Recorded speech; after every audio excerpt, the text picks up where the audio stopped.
Al, Yes.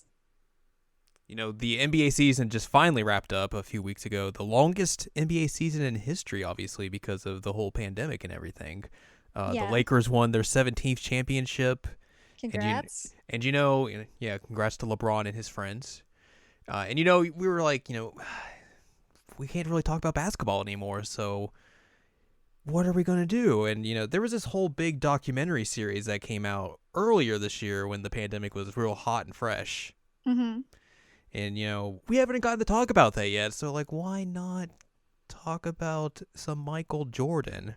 Yeah. I mean, one of the greatest basketball players of all time, arguably. Exactly. Talk about The Last Dance. That's what we're going to do today here on episode 200 of the Seasonal Anime Checkup OVA. It's a podcast where we talk about sports, obviously. I'm Jared, joined as always by sports enthusiast and aficionado Doc Al and Ladyem. Hello. Yeah, we watched all 10 episodes of The Last Dance, and we're gonna talk about them. We did. Because what else are we gonna talk about with basketball right now? There's nothing else going on. Mm-mm. Draft's not until a month or two from now. We don't know when the 2021 season's gonna start. So who knows? But we're gonna talk about old basketball Mm-hmm. from the 80s and the 90s, back when we were children, Yep. growing up Or, watching the game. or non-existent, depending on which part of the 80s we're It's talking true. about. You're not wrong. So obviously this was a very big deal. Yes.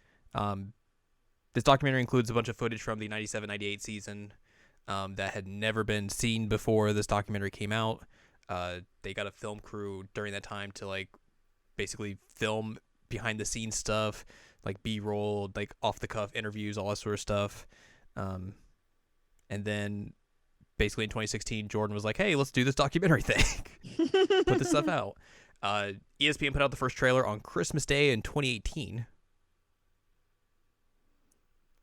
They announced That it was a back. long time ago. They announced that the documentary was a thing in May of 2018.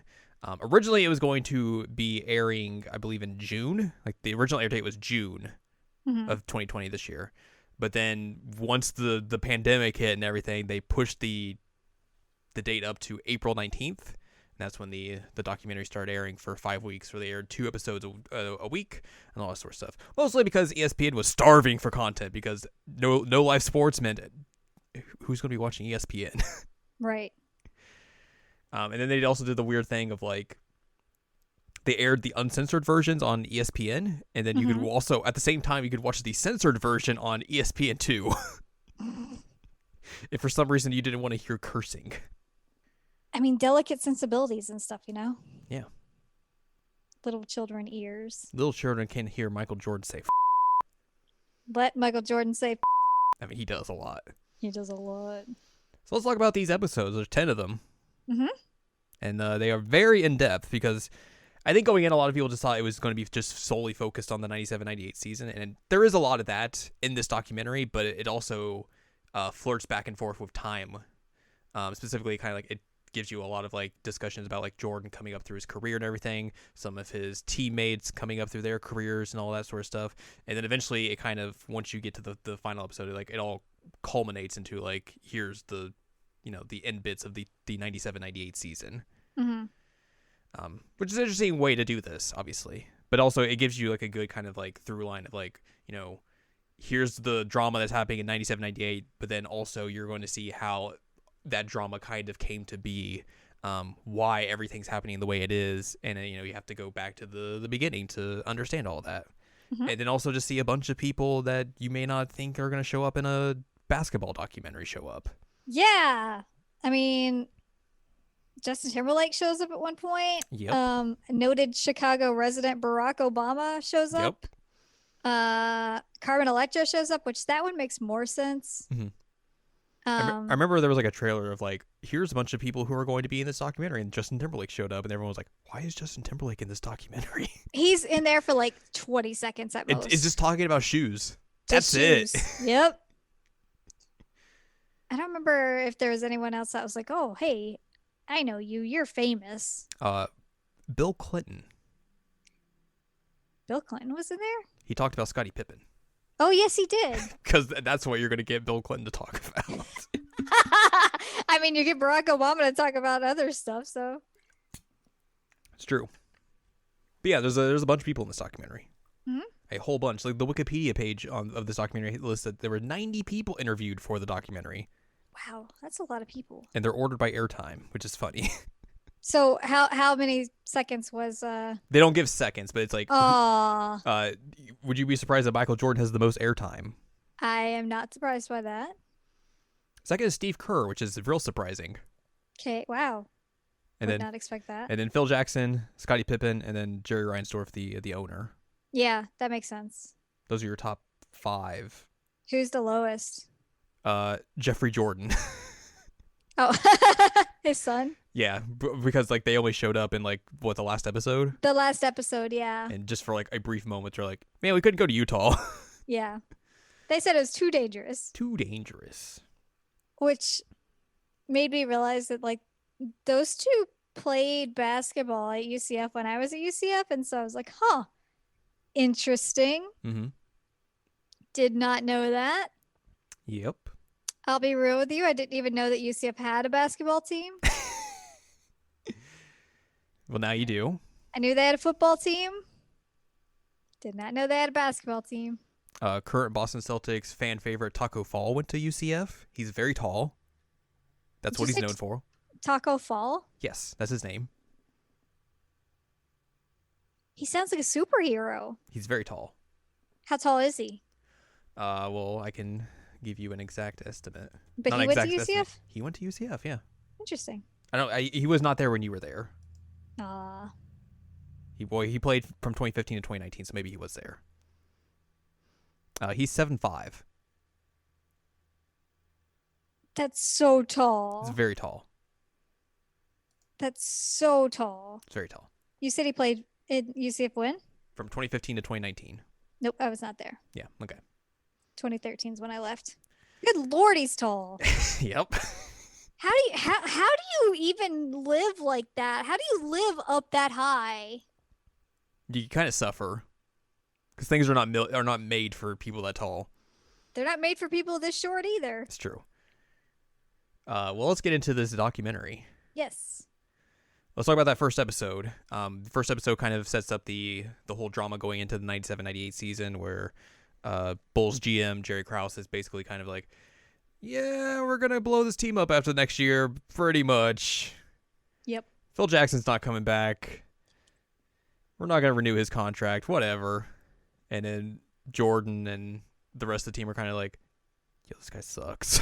Yeah, like, yikes. We're not real big into this. Jordan, I think at one point also said, like, hey, if they're not bringing back Phil Jackson, I'm not coming back. I'm not coming back, yeah. I'm not playing, so... And that kept coming up over and over and over Mm-hmm. throughout this. Mm-hmm. Jerry Krause once said basically that Phil Jackson could have won 82 games in a row, and they still wouldn't have brought him back, which is a wild thing to say when you're coming off of 2 straight NBA championships. Yeah, I don't understand that logic other than money. Yeah. I mean, it's in hindsight, excuse me, it makes sense because, like, obviously this is a very star-studded team, and there are people on that team with contracts that are real messed up. Yeah. And they are going to be owed a lot of money on the market coming up in the next year. And the Bulls didn't have all the money in the world to pay all those people unless they all took severe pay cuts to try and go another year. Which they probably would not. It is debatable, yeah. So, yeah, like, it makes sense, like, oh, yeah, next year we're probably going to have to rebuild. And are these people going to want to stick around? Probably not. But also, it's a very just kind of like... There's a differing of mindsets going on between management and the players and coaching staff and all that sort of stuff. Right. Yeah. I mean, that much is obvious in the documentary. There is a huge difference. Yes. Mindset. We see the Bulls go to Paris for a preseason game where everyone's like, oh my God, it's Michael Jordan. It's Michael Jordan. It's Michael Jordan. It's Michael Jordan. Oh my God. Everyone's in awe. They beat up a French team. They didn't beat them up. Well, I mean, they beat him up on the court essentially, Yeah. and that's with Scottie Pippen's not there because he's injured, Yeah. quote unquote. Rodman didn't show there, so it was basically Michael Jordan and everyone else, and that's all you kind of need to beat a French national team when you're the Bulls. They gave him a trophy, and then yeah, that was it. Yep.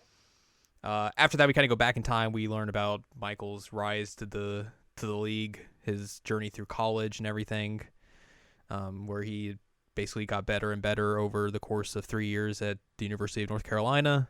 And how he did not make the team in high school because he wasn't tall enough. Mm-hmm. Basically, by the end of his college career, he was seen as like the best college player in the nation. Goes to the NBA in the 84 draft, gets picked 3rd overall, which seems real funky in hindsight. Yeah, wild. He talked about like how he had to think about whether he was going to stay for his senior year or not, but his coach was like, "You should probably just go to the NBA. You don't want to get injured and have something bad happen to you." He gets drafted to the Bulls, obviously, and then during this time, the Bulls suck. Yep. They're not good. Nope. So he comes into this and is like, "Oh, this is a completely different culture than being in college where I was in this like winning program and everything, and now I'm on a team that's not good." He talks about how like the team during that time was just a mess. He laughs at a quote from the interviewer who said that the Bulls at that time were a traveling cocaine circus. I also laugh at that. And he was like, I didn't get involved in that stuff. Not doing anything like that. I don't do cocaine. Exactly. Former Chicago resident Barack Obama showed up at this point talking about Michael Jordan. About being a Barack Obama in Chicago. Being a Chicago resident. You know, it is what As you it is. do. So yeah, we get a little bit about Michael's kind of first year in the league and everything and all that. Then we'll also, by the end of the episode, we come back to the 98 season. We see the like the notebook for the team that Phil Jackson's made that on the cover says The Last Dance. That's the name of the show. The name of the show. And then we see at the end of the episode like the ring ceremony that they got for winning the 96-97 championship. They're like, let's go for another title. Yay. Yay. But everything's going to be chaotic because, oh, God, do we know if we're going to be a team this next year? Oh, no. Yay. Yay. Yay. That leads us to episode 2, which is more about Scottie Pippen, his rise to the NBA and everything. An episode that got almost too real for you. Oh, yeah. We almost had to bounce. Mm-hmm. We really almost had to bounce. Mm-hmm. I mean, you knew at one point, you're like, oh, God. Yeah. Oh, no. Yeah. Yeah, so apparently Scottie Pippen has a situation with his dad that is very, very similar to mine. Mm-hmm. Like, eerily similar. So that was awful. Yeah.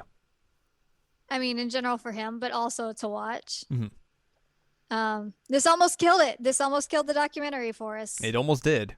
It almost did, and that's a very early kill. 10 minutes into episode 2. Yep. It's like, ooh. Mm-hmm. So yeah, we learned about Scottie's rise to the NBA, how he basically was like not a superstar or anything in high school, all that. Like he was a point guard through high school, then like kind of just got a scholarship from the University of Central Arkansas, and then got real tall during college and like really like improved his play and everything to where like scouts and for the league like started taking notice and everything. Former President Bill Clinton said that Scottie Pippen was the best player in his division in America during his time in college. All right. And then he gets drafted to the Bulls as well, obviously. Everyone's very shocked. Also, you make mention this a lot. Scottie Pippen's teeth, very white. So white, like terrifyingly white. Mm-hmm. Real white. Yikes. So yeah, now he's on the Bulls with Michael Jordan. He gets to hang out with Michael Jordan. Yay! Yay? Question mark? Yay! Yay! We learn kind of why the '98 season starts off really funky for the Bulls, because Scottie Pippen is out with an injury. Injury? Which is basically like he got injured at the end of the last season, and then basically like took the summer and then didn't get surgery until like they came back for the like training camp the next season. Right.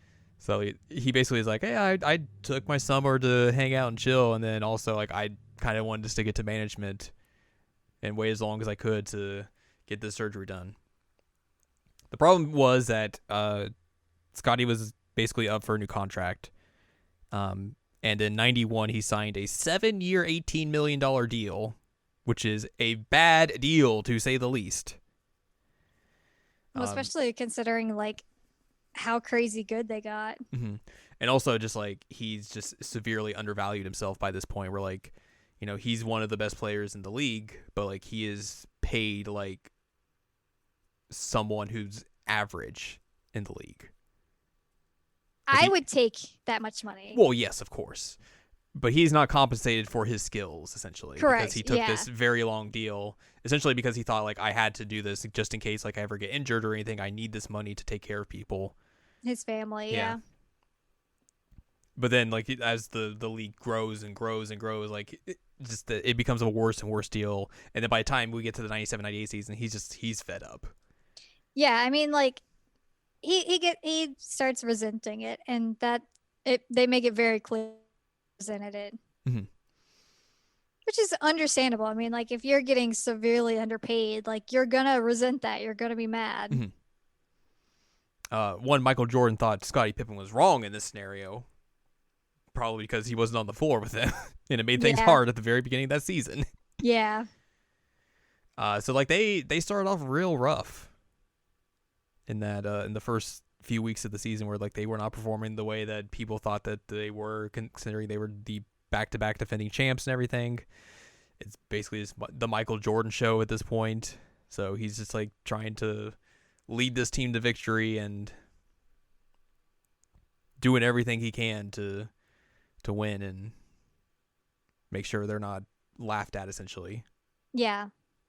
And I mean, people have figured out, people meaning other teams have figured out, like, oh, hey, if we just tire out Michael Jordan, then we're good. So if you don't have other people who can pick up the slack, then they're right.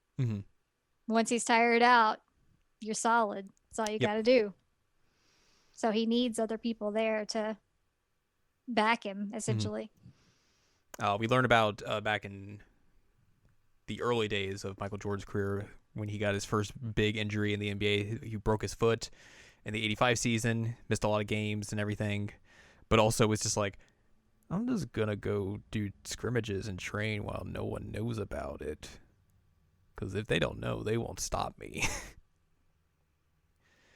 That didn't make people happy in the Bulls organization. So essentially, once he told them, they're like, yo, what are you doing? You're dumb.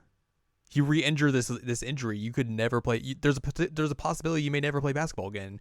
And Michael Jordan, of course, just like, okay, but I could also play basketball and it'd be fine. Whatever, who cares? So eventually he comes back, but then he's on a minutes restriction, and he does not like it. He is very unhappy about this minutes restriction. To where like at one point they are like in a game where they have to like win this game to qualify for the playoffs, and like he has led the team back from being down, and is like it's a very close game with like under a minute or so left, and he's like, I got to go out there and keep playing, but then they're like, oh, the minutes restriction's up, you gotta sit, and he's like begging the coach to let him back in, and the coach is like, I can't do it. They'll like fire me if I do this, and Michael's like, oh God, just let me in. Ah! But then luckily they win. Yay! Their reward for winning this game and getting into the playoffs is they have to go against a very dominant very dangerous Boston Celtics team in the mid-'80s. Yikes. One of the best teams in the NBA. This one is the one that has like Larry Bird in them, right? Correct. Okay. The 80s Celtics team featuring the likes of, Larry Bird, Robert Parrish, Kevin McHale, Bill Walton, Danny Ainge. Big names. I remembered one name. Yeah. And that's because he kept coming up. Mm-hmm.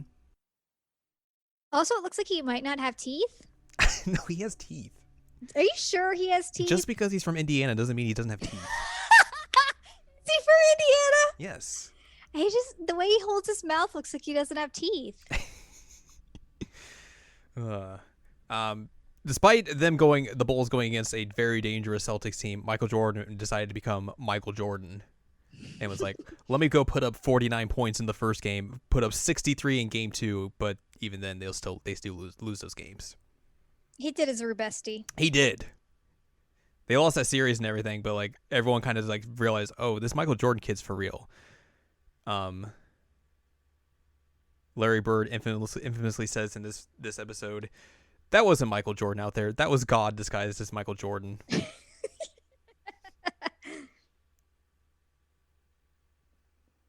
You know how it is. Yeah, casually. Mm-hmm.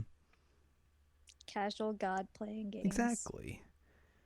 And then we end this episode back in 98 where we get the cliffhanger. Scottie Pippen's demanded a trade. Da-da-dum. He wants out of Chicago. And he's going to hold out and not play until he gets traded. And of course, Michael Jordan being Michael Jordan's like, yeah, I thought he was just being real selfish there. Why didn't he worry about the team, not himself? Scottie Pippen's like, I'm going to do what's right for me. And that's it. Yep. If you don't like it, get out. Tough luck. And then we get to episode 3, which is about one Dennis Rodman, the Worm. Is that what they called him? That was what they called him. I did not realize that. Dennis Rodman, of course, a very controversial person in the 90s. Yeah. Because people did not understand or not know what to think about his like very eccentric look and style and just being this bad boy and everything. Yeah. Like constantly criticized in the media and everything. Behavior in general was Mhm. like, what? Mm-hmm. And his dedication was questioned a lot. Yes. But for the Bulls, he was the kind of guy they needed, especially with Scottie Pippen being out. He kind of stepped up, became that number 2 guy, was someone that Jordan could rely on in the early parts of that season when they were struggling. Mm-hmm. And they managed to kind of bounce back a little bit. And then we get to learn about Dennis Rodman's story. Yep. He talks about like having a real kind of rough childhood and everything, getting kicked out of his home at 18, being homeless, eventually finding college and playing basketball and like that leading him to the NBA and everything. Gets drafted in the 86 draft, goes to the Detroit Pistons, who will eventually become a very big rival for the Bulls. Mm-hmm. Which they cover some of that. Yes. In this. Basically, Rodman was like a defensive anchor. He was a rebounding machine. One of the best rebounders in NBA history. And he talks about kind of like his mentality for rebounding and everything, and just like how he like practiced like and like had to visualize like, okay, here's how someone shooting from this location, where's the most likely area the ball is going to like bounce off the rim potentially, and where exactly should I be on the court to get a rebound and everything. It's very smart and very like an interesting way to like think about that very particular aspect of basketball and everything. But also during that time, the Detroit Pistons got a reputation as well. Yep. They were known in the NBA as the Bad Boys. Oh my God. And mostly because like they were a very hard-nosed defensive team, and of course they beat the crap out of everybody. Literally beat the crap out of people. And I mean, this is during the time when like, fights in basketball were like commonplace. You want to like go tackle someone to the ground? That's just a foul, whatever. You want to go get into a fight? Whatever, no worries. Like, that's just the way basketball was at the time. Wild and Mm-hmm. So the Pistons are on their way up. The Bulls are also coming up are on their way up now. They've got a new coach in Doug Collins, who's basically kind of made the play style of the Bulls center around Michael Jordan, because of course you would. yeah, I mean it's a valid strategy. Mm-hmm. We fast forward a little bit to the '89 playoffs, where in the first round they go up against the Cleveland Cavaliers. This is the series where Michael Jordan hits the quote unquote the shot. The shot. To beat the Cavaliers and move on in the playoffs. A very famous shot in all of basketball, especially he talks about afterwards, like he's celebrating and basically just telling everyone to, like, if they weren't with us, get the out of here. Yeah. And then they meet the Pistons for the first time. And the Pistons just beat them up. Literally.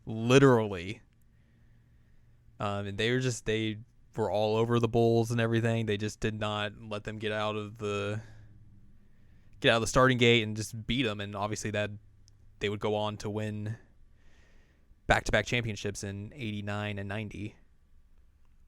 So for the Bulls, and especially Jordan, like, the Pistons were like that first real stepping stone rival that they needed to get past in order to eventually get to greatness and everything. Mm-hmm. While of course, like, the Pistons had all that success, eventually, they would fall off a little bit. Rodman's time with the Pistons would eventually fall out in '93 when, like, he had some mental health issues where he passed out in a truck of his with a gun. Yep. And the team was like, yeah, we can't have you on the team anymore. He gets traded to the San Antonio, and then basically just starts, like, dyeing his hair and dating Madonna. Madonna's like, hey, just be who you want to be. Don't listen to anyone else. And he's like, oh, I can do that. That's easy. Eventually, he kind of bounces around here and there, just kind of having troubles and whatnot. But then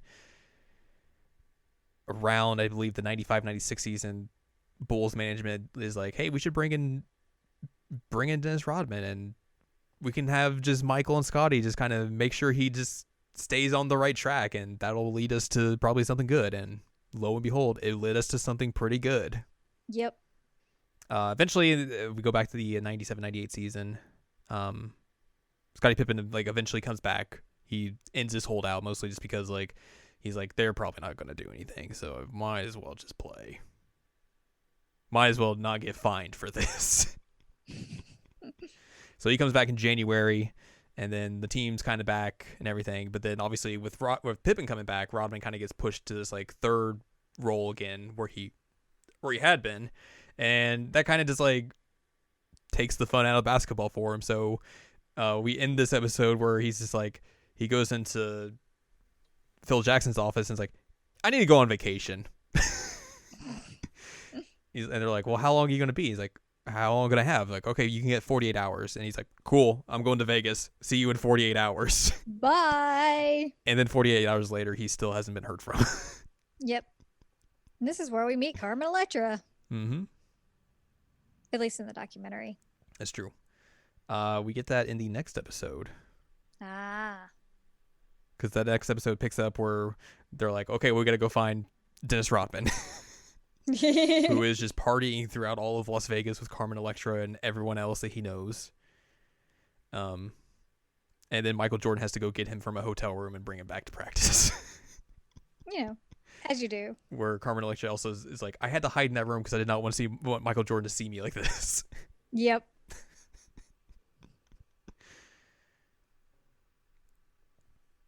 But yeah, Dennis Rodman's back. But then they also have to get him in shape because he's been gone for a little bit. So they talk about how, like, they did this drill where, like, you would all run in a line and, like, the person in front would have to, like, maintain or, like, would keep the pace for everyone else. And they're like, all like, well, they're only doing this because Dennis is kind of out of shape because he's been gone for a little bit. And Michael just, like, tells everyone, once you get to that front of that line, you just walk, you just slow to a walk. You just cruise for all of us.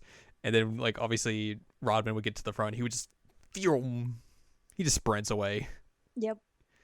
I think they talked about, like, how, like, it would take him, like, 3 laps just to catch back up to him and pass him. We learned about Phil Jackson and Dennis Rodman's love of Native American culture. Yeah, that was weird. Yep. That was super weird. And then we get to learn about Phil Jackson, Yeah. who's also weird. Yeah. He talks about growing up in like a very religious family and everything. Mm-hmm. He wanted to play sports more than be religious, so he just played a lot of basketball. Eventually, he gets drafted to the New York Knicks. Has like a weird mustache and weird hair and everything. Man, yeah, you're not wrong. They talk about kind of like how like he was just very different from everyone else. Just kind of had walked to the beat of his own drum and everything. Eventually, he gets into coaching where he goes to coach in Puerto Rico, where it's just wild. Where like they talk about how like the mayor of one of the cities got like a suspension for he couldn't go to home games because he went on like on the court and like shot a referee or something. Yeah, which I mean, like, that's a good reason to be banned. But only for home games. You can shoot the refs at the away games. That's Yeah, that's fine. Eventually comes back to the States, coaching in the CBA in New York, wins a championship, and then that success eventually leads the Bulls to track him down and be like, "Hey, you want to come work for us?" Except the first time they let him come in for an interview, he doesn't know how to dress or act like professionally, so they're like, "No, we don't want this guy." And then eventually the second time, like they're like, "Hey, you should dress like this. This is how you talk to someone, and then this should get you the job." Yep. Basically becomes Doug Collins' replacement, and one of the things that he brings in when he becomes the head coach of the Bulls is he brings in the triangle offense, which is basically you make a triangle on the court and you do a lot of passing, and obviously there's like a triangle in every scenario and all this sort of stuff. Revolutionizes the way the Bulls play for all the way up till like 98 essentially. Michael Jordan didn't like it at first because it basically just didn't make the team run through him all the time.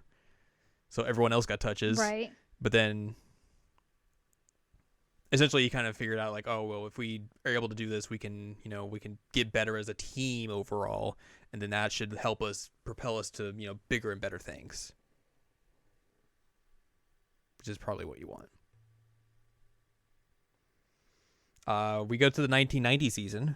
Scottie Pippen makes the All-Star game for the first time. They talk about kind of like how he's become like the prototype for what's now known as the point forward position, where it's basically like a forward or like a a bigger player kind of playing like a point guard, where they're being more of a facilitator and being crafty and all that sort of stuff. They once again make it to the playoffs and once again go against the rival Detroit Pistons in the Eastern Conference Finals. They make it all the way to Game 7. But in Game 7, Scottie has a migraine.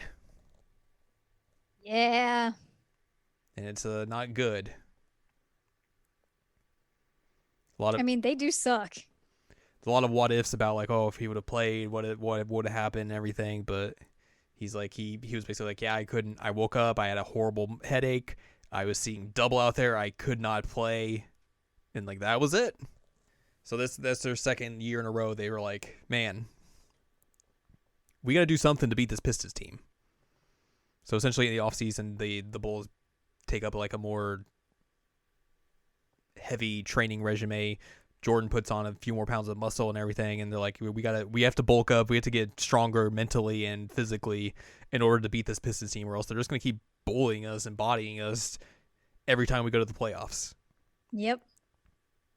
We got to beat them up for a change, essentially.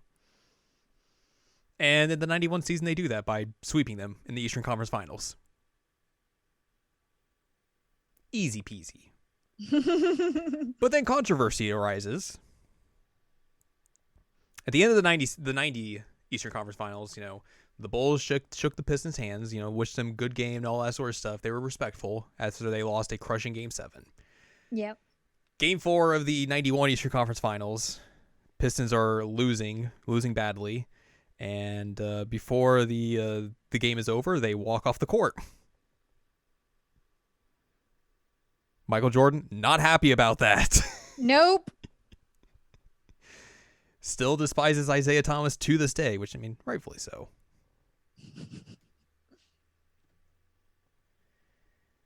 That sucks. there was a scene where like one of the interviews like here's this quote from Isaiah Thomas about why they did that, and Michael was like, look, I already know what it's going to say, and I don't believe it. Mhm. He also said, you can show me anything you want about what they said. It's no way you can convince me he wasn't in.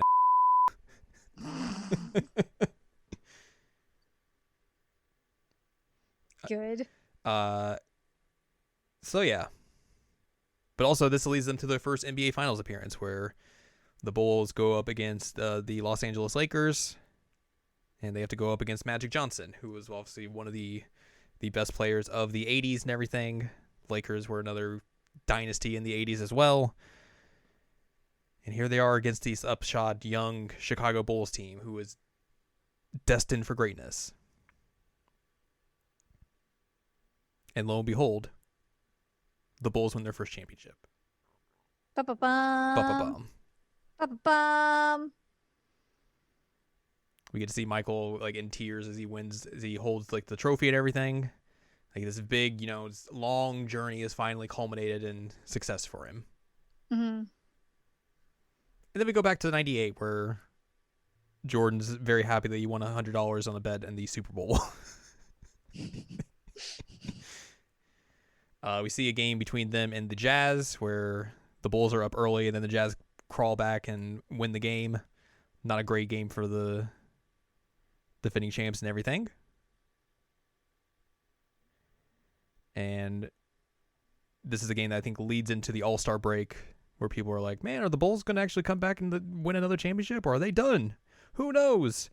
Is this really their last dance? Ha ha ha. Let's talk about episode 5. Okay. Halfway there. Halfway there. Living on a Prayer. No, that's a bad song. This is the episode that's dedicated to Kobe, because Kobe had passed away a couple months after this documentary came out. They talk about, or the opening kind of deals with the '98 All-Star game, where you get to see a little bit of the relationship that Jordan and Kobe had early on. Kobe makes an appearance doing an interview and everything. We see like locker room footage where Jordan's just like, that Kobe kid is going to take everybody on one-on-one. He's not going to pass the ball.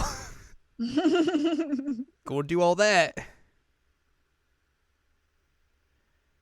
Kobe kind of talks about like how a lot of his game he learned from Michael and everything, and how like, he could call him and like give him like he would get advice from him and all that sort of stuff.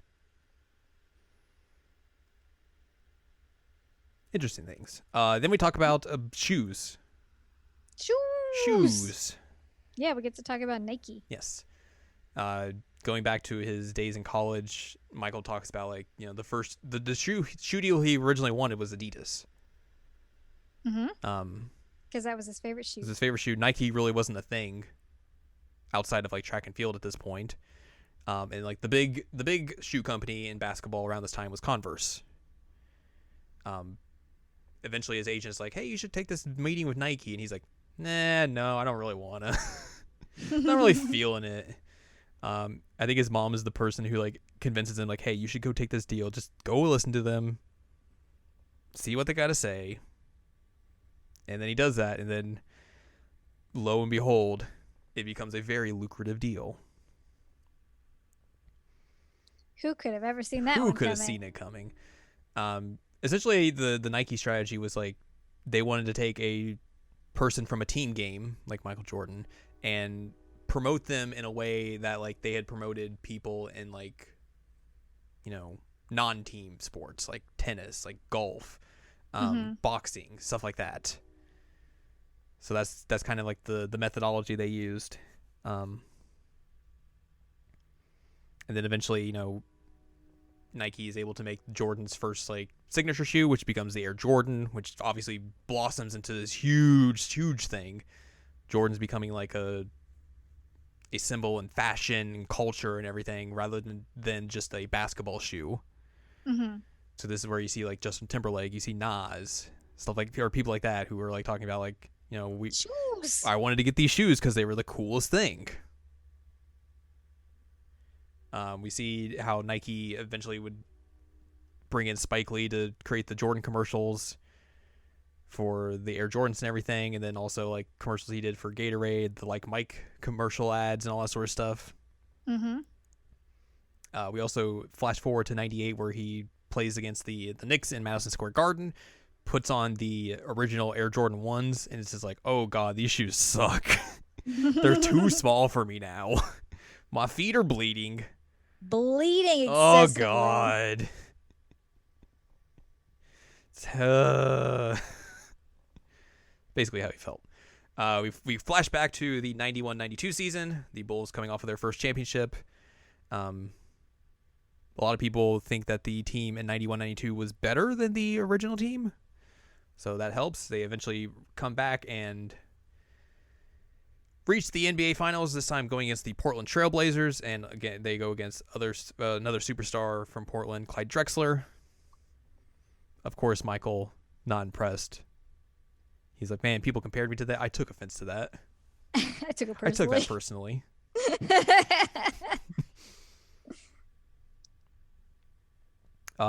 This series is where we get the very famous Michael Jordan shrug that he does in game. Because he's just that cool. The Bulls win the series. They go back to back. They are 2-time NBA champs now, and on the verge of a dynasty. Following the 92 finals, Michael Jordan's tired, but they're like, hey, why don't you come do the Olympics? He's like, I guess I'll do that. 92 is the first year that the Olympic Committee allowed professional basketball players to play in the Olympics, because prior to this, it would just be collegiate players. I mean, even then, like, it's not even fully, like, the Dream Team, obviously, as the 92 team is known, is not made up of entirely pro players. There is one collegiate player on the team because they still wanted to have, like, collegiate representation, whatever. Right. Dream Team, obviously one of the craziest, greatest teams in basketball history because of the amount of just all-stars, champions, just great players that are on that team. One notable exception is Isaiah Thomas is not on that team. Michael's like, I totally was not me that didn't want him on that team. Nope. It's just he had friction with everyone on that team. So why would he come here and mess up the chemistry and everything? Wink, wink, nudge, nudge. Why would you think that was me? Ha! I obviously don't have that much pull over these things.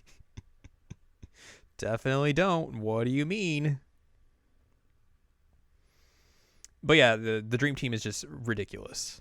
Very ridiculous. They talk about the infamous like practices they would have where it was just some of like the most ridiculous games for a practice to ever be seen, where like Magic Johnson is like barking at Michael Jordan and Michael Jordan's coming back like, well, it's the 90s now. What are you talking about? You're old. I'm the future now. I'm the present. Shockingly, there was also drama between Michael Jordan, Scottie Pippen, and Bulls GM Jerry Krause at this point as well. What? Because Jerry Krause had found Croatian star Toni Kukoc and was like, "I'm gonna bring in this kid in. We were gonna sign him. This poor kid. And we're gonna bring him in eventually to come play in the NBA." And Michael and Scottie are like, "Yeah, we're gonna beat this kid up. Yeah, we're gonna embarrass this kid." Like, oh man, you think that he's the greatest thing ever? We'll show you. We'll show you how great he is. So the U.S. team plays Croatia in one of the early round games, and that's where Toni Kukoc played and everything. Kukoc had like no idea that Jordan and Pippen were going to do this to him. He had no idea about like the animosity that was brewing and everything within the Bulls and all that sort of stuff. He's like, I just came to play basketball. That's it. They just like bully him, hold him to like very few points and everything, and have people like, oh, I guess this kid isn't that good or anything. And he's just like, I guess that was a thing. Eventually, the U.S. team does play Croatia again in the gold medal game. Kukoc comes back and has like a much better game. Impresses Jordan and everyone. They're like, oh, this kid's actually tough and everything. But also, like, he comes from like a war-torn country. Of course he's tough. Right. Like, come on. But even like he still has a good game and everything. He has like, he performs much better even with Jordan and Pippen guarding him and all that sort of stuff. But of course, it's the Dream Team, so they win very easily and win the gold medal. More controversy as they do the gold medal ceremony, And Michael's like, I'm not going to show the Reebok logo because I'm signed to Nike and I don't want to show the Reebok logo. So he just like draped the American flag Mhm. over the logo. Yep. That's one way to do it. I mean, yeah. After that, we get an interesting little insight into politics and Michael Jordan, Yeah. where back in 1990, there was a senator campaign in North Carolina. There was a black senator by the name of Harvey Gantt, who people wanted Jordan to like give his support to and everything, like vocally, to make sure they could oust this Republican senator who's obviously very racist, unsurprisingly. Yep. And Jordan just does not do that. There's a famous quote that comes out that he basically says was taken out of context, or just like he said off the cuff that like, oh, I don't want to support one candidate over the other because Republicans buy sneakers too. Yeah. I think they said he said it like on the bus or an Mhm. airplane or something, Yeah. just like as a joke. A lot of people in the African American community kind of come out against Jordan because of this. They try and compare him to like what Muhammad Ali did in his career and everything, but like Jordan is like, I mean, like I'm not Muhammad Ali. I would never said I was an activist or anything like that. So it's a weird comparison to make and everything, but also like, he is someone of a very high stature, someone very high in pop culture and everything. So like, it makes sense why people like would want to see him like represent someone that they want to see kind of bring change to everything. He mentions like, oh, I gave them like a donation and everything, but like that doesn't really help. Doesn't give support if people don't know about it. Yeah. I mean, this episode has a lot of like Jordan dealing with image. Because there is the image of like obviously the marketing created image of Michael Jordan as like the superstar, this Be Like Mike. Yeah, the Be Like Mike campaign where like, you just want to be like Michael Jordan, be good and everything. Michael Jordan doesn't do anything wrong or anything like that. But then also Michael Jordan is a human being who has flaws and everything. So he's going to do stuff that's wrong. And, this episode, and then obviously I think the next episode as well, we're going to see the flaws of Michael Jordan become more prominent in the limelight. Yeah. Which I will agree that it sucks that he didn't come out and support this dude. Cause like, man, not hard to go against the racist guy. Yeah. But, it was ultimately his choice whether he did that or not. Yeah. And he chose not to. We end this episode as we go back to the 97-98 season where the Bulls go to Atlanta to face the Hawks. They're playing this game in the Georgia Dome for whatever reason. I guess for the reason is because they can put 60,000 people in attendance to watch a basketball game and make money. Yeah. We didn't see a bunch of like celebrities show up at Bulls games because they want to see Michael Jordan. We could see like Jerry Seinfeld show up in the locker room. Yeah, that was wild. Real weird. Like just a bunch of random people that you see and everything, and that's basically it for this episode. That's halfway through this doc. But now let's get into episode 6, where controversy is going to come up. Controversy.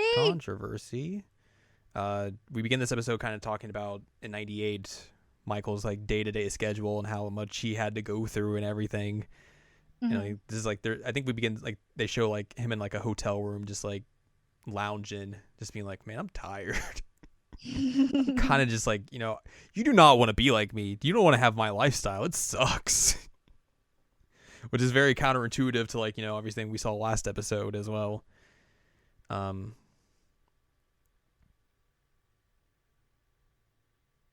We learn a little bit more about Michael Jordan's love for competition and specifically gambling. Gambling. They talk about how like, he just wants to, he'll just come in and gamble on whatever. He'll come play cards with us. He just wants to take our money because that's just how he is. He just wants to win at all costs. We go back to the 92-93 season as the Bulls are looking to go 3 for 3 in championships now. There's a book that comes out called The Jordan Rules that kind of talks about how like the 91-92 season was tumultuous and everyone doesn't like Michael Jordan and everything. There's conflicts that happened. And everyone's just like, that didn't really happen. What are you talking about? That wasn't totally true.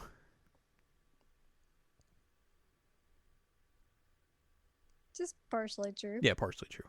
But also kind of helps the team kind of come together a little bit more because they don't want to have like people just like yelling at them all the time. Bulls are great in the 92-93 season again. Not surprising. And now the Bulls have a new rival who have shown up, and it is the New York Knicks.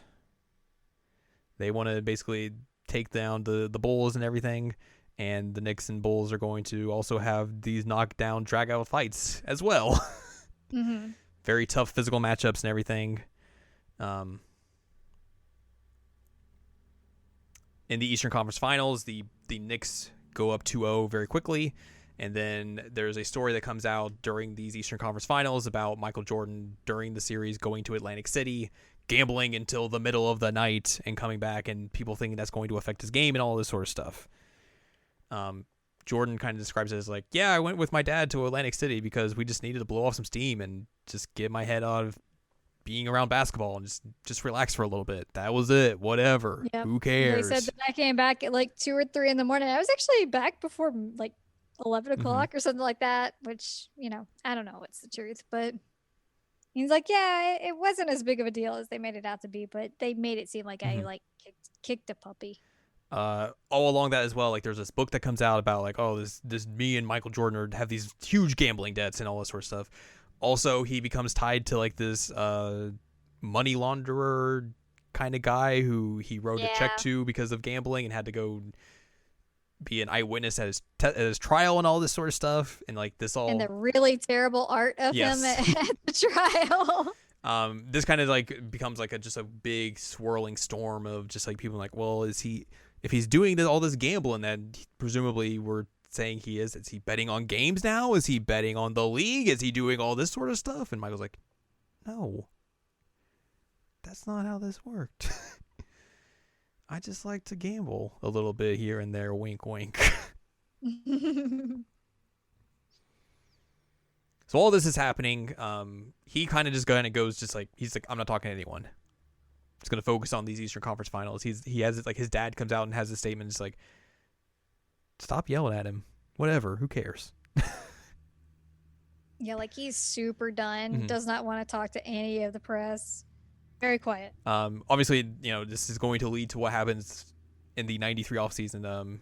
David Aldridge like quotes Magic Johnson, who told him like at one point, like, it's like, yeah, the media, they're just going to drive him out of the game if they keep doing this. And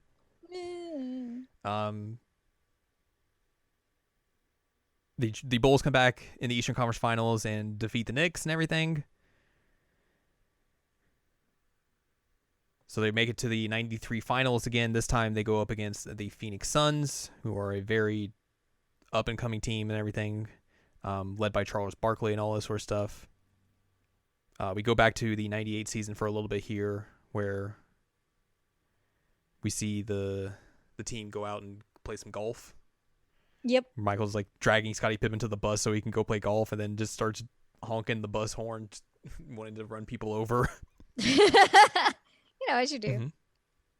Talking about how like Phil Jackson will just let them go have a day off just to like kind of chill and everything. Like, we're just gonna go play golf. We're gonna beg some money. We gotta go play golf. Then we go back to the 93 season where we're in the finals and everything. Before they get to game one, Michael breaks his media silence, has an interview with Ahmad Rashad of NBC Sports, and they talk about the gambling and everything. And Michael just shows up in like sunglasses and everything, looking real suspicious. And they're like, well, do you have a problem with gambling? And he's like, no, it's a hobby. I just like to do it. If it was bad, I would be broke. I'm fine. Don't worry about it. My wife can eat. Yeah. It's fine. I forget exactly how he worded it, but it was something like basically, that. Yeah. He's asked about like, oh, are you going to be, what do you feel like, when's the end of your career coming up? He's like, is this the final year for you? And Mike was like, could soon, maybe it's this year, maybe, who knows, who knows. Wink. Also, Michael Jordan's Wink. very mad that Charles Barkley got MVP that year. Oh yeah, he was not happy. He said, okay, fine.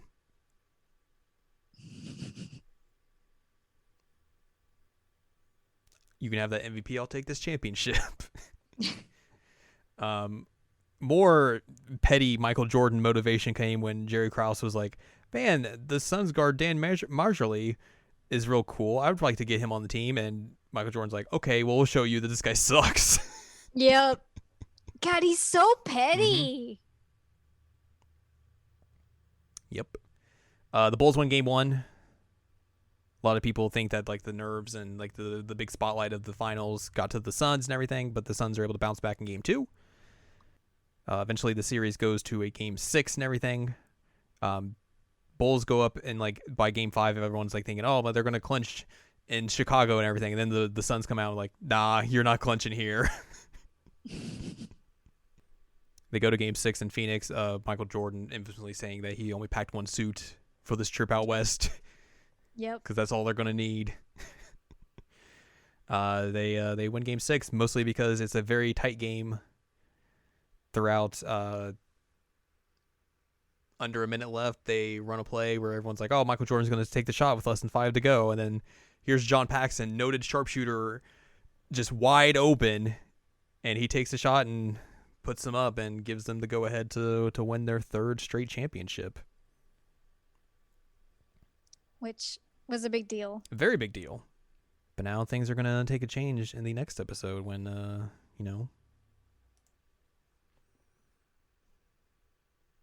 someone's going to put a pause on their career. Mm-hmm. For episode Or a pivot, really. A pivot, yeah, a little pivot. Episode 7 begins with the Bulls are made the playoffs. Mm-hmm. There's a pre-playoff press conference with Jerry Krause where a reporter's like, so how do you feel about the way the team's been able to handle all the controversy and everything, and how you backstabbed them and everything? He's like, first of all, there's been no backstabbing in this organization. I don't know what you're talking about. You should be very ashamed of yourself for saying that. What a terrible question. Anyways, the team's fine. Whatever, I'm done. He very much reminded me of a certain terrible president Mm-hmm. in the way that he was just like, you should be ashamed of yourself for asking that question. Mm-hmm. The Bulls go up against the Nets in the first round of the 98 playoffs. They win the first game in overtime, I believe. Or regardless, it was a more tightly contested, in overtime, and everyone's like, "Oh my god, I can't believe this! The Nets took the Bulls to overtime. This is crazy!" Like, which it's weird because like there's weird things happen in game 1s of series. Mm-hmm. Just because a team wins game 1 doesn't mean they're gonna win the whole series. Right. It's just weird. And then one reporter is like, "Yeah, he looked." Talking about Michael Jordan in '98, it's like, "Yeah, he looked like Michael Jordan in '93 in the playoffs of '98." This is the episode where we get our first dad murder. Yes, this is the first dad murder of the show. It's a weird thing to say. That is a very weird thing to say, but here Mhm. we are. So Michael Jordan's dad gets murdered. Yes, so the Bulls have won their 3rd straight NBA Finals. They're 3-time champions back to back to back. And then during the offseason, Michael's dad, James Jordan, gets murdered Gets shot in the chest. and then isn't found for a little bit, for like a couple of weeks, until they are able to find his body in a creek. And it's very devastating to Michael because like his dad was like his best friend and everything, and just such a close confidant and all that sort of stuff. Mm-hmm. Then things get really weird and everything. We're like, what's this, because of Michael's gambling? Yeah, that was weird. And it's like, what are you doing? Real messed up.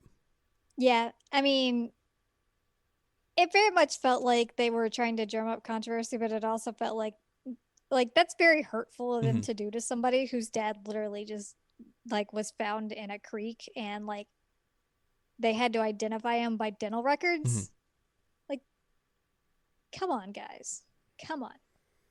So all of this happening, along with just like him being kind of just Done. burn out from the the three-peat and everything, and just kind of just being like, the wheels begin to start turning for him to be like, what if I just stop playing basketball? What if I just walk away? What if I just walk away? And so he does. Yeah. He eventually he talks to Phil Jackson about it.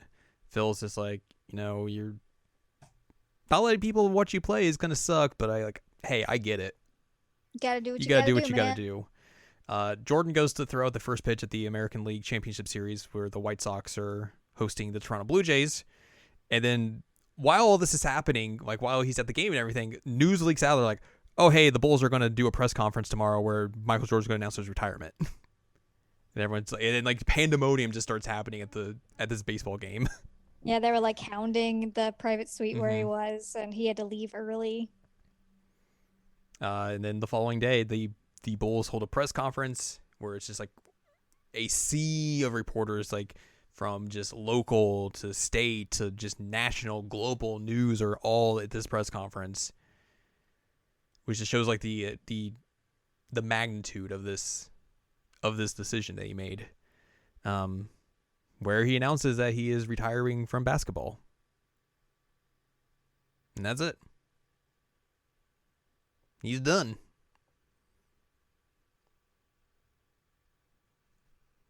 This also goes into the weirdness of the conspiracy theory that Michael didn't actually retire from basketball in '93. Yeah. Instead, he was suspended by the NBA for his gambling. Yeah. A conspiracy theory that was very prevalent all the way up through this documentary, let me remind you. Not one that just like randomly popped up and went away. No, this has been a thing for a while. So we get like a bunch of people talking about it, like Michael talking about it, the NBA commissioner at the time, David Stern, talking about it. They're all like, no, that's dumb. Why would we do that? Why would we take away our biggest moneymaker and suspend him for that? That's stupid. So yeah, he walks away from basketball, but then is like, hey, what if I play baseball? Yeah. What if I go play some baseball? So he signs with the White Sox. They put him in Double-A, mostly because like he is not a baseball player. He hasn't played baseball since like high school. Mm-hmm. They talk about how like they couldn't put him in like Single-A because like the media attention and like all of that surrounding him, like none of these stadiums or anything could accommodate that. So like we just had to bump him up to Double-A because all those stadiums have better equipment and everything to handle like all the attention that he's going to get. So he goes down to Birmingham where the White Sox Double-A organization is, and he starts his new career as a baseball player. He talks about kind of like why he wanted to do that. It's like mostly like his dad loved baseball, wanted him to play baseball, and it's like, this is something that he always like wanted me to do and everything, so why not just go for it? Birmingham, Alabama becoming the hot spot because Michael Jordan's there. What? Playing baseball. That's near me. That is near you. He started off his baseball career really well. He had a 13-game hitting streak, which people were like, whoa, he can actually play baseball. And then pitchers were like, oh, we should probably just not throw fastballs at him. Let's throw actual other pitches to him. And then he starts getting bad. Mm-hmm. He talks about like a Sports Illustrated cover story that like criticized him, and he got mad because they didn't come talk to him about it. So he's like, meh.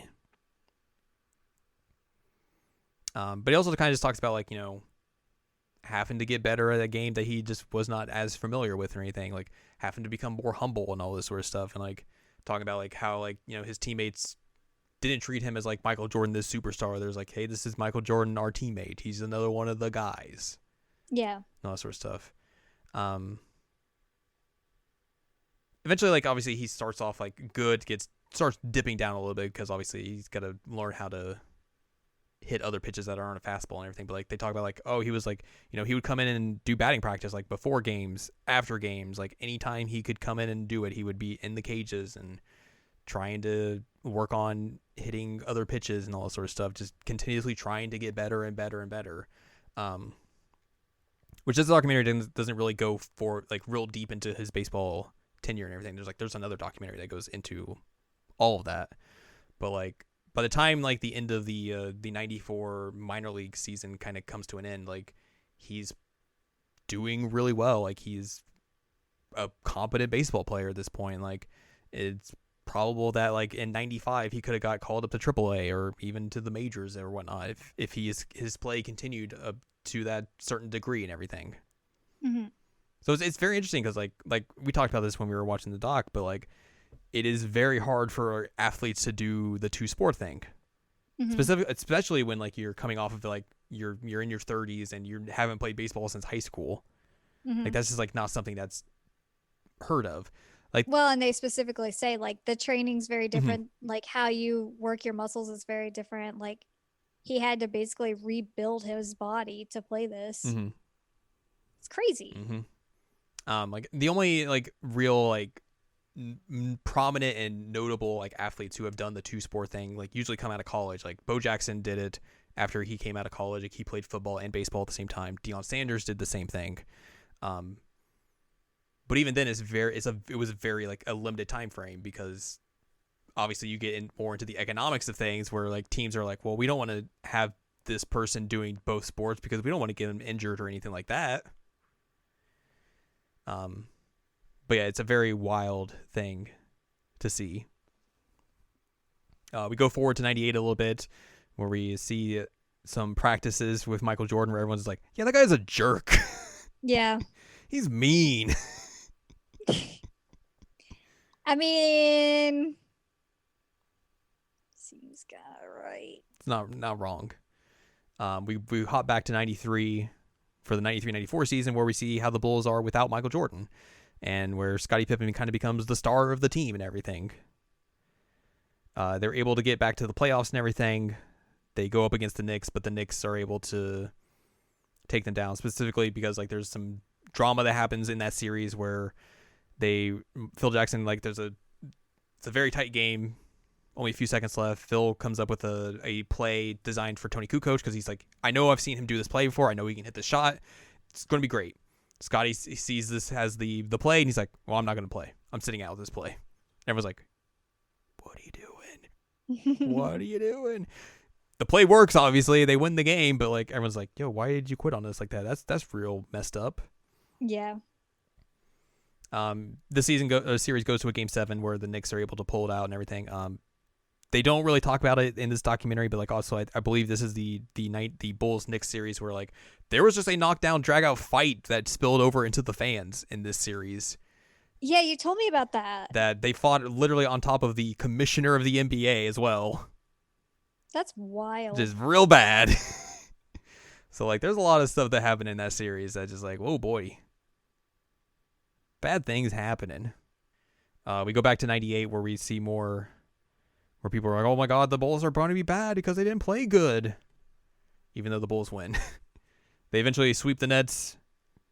Everything's fine. We learned about Scott Burrell, who Michael just like victimizes all the time. Mm-hmm. It's just like, oh, this is the new kid. I'm gonna make sure I gotta get him tough and everything. Although we see this thing where like Scott Burrell's like friends come and see him, and Michael's just like real nice to them and all that. You know, like he like they bust each other's and all this sort of stuff. We see more about Michael's trash talk and everything. And then he talks about how he has to win at all costs. And gets real sad about it. That's how they ended the episode.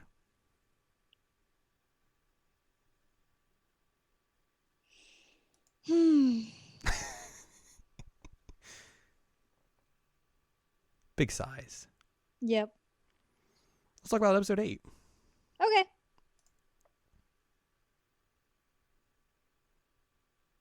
Hey, guess what? Michael Jordan's going to be coming back to basketball soon.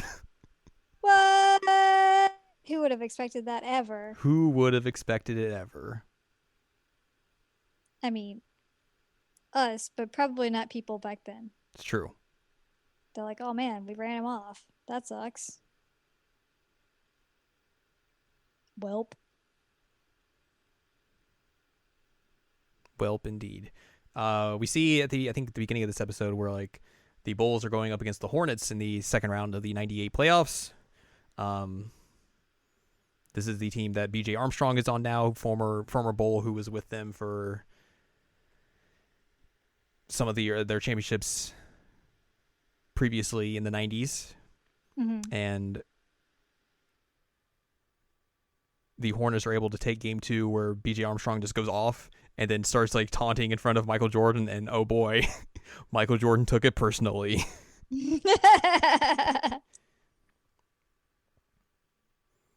We learn a little bit about how Michael Jordan just creates rivalries for himself out of thin air if need be.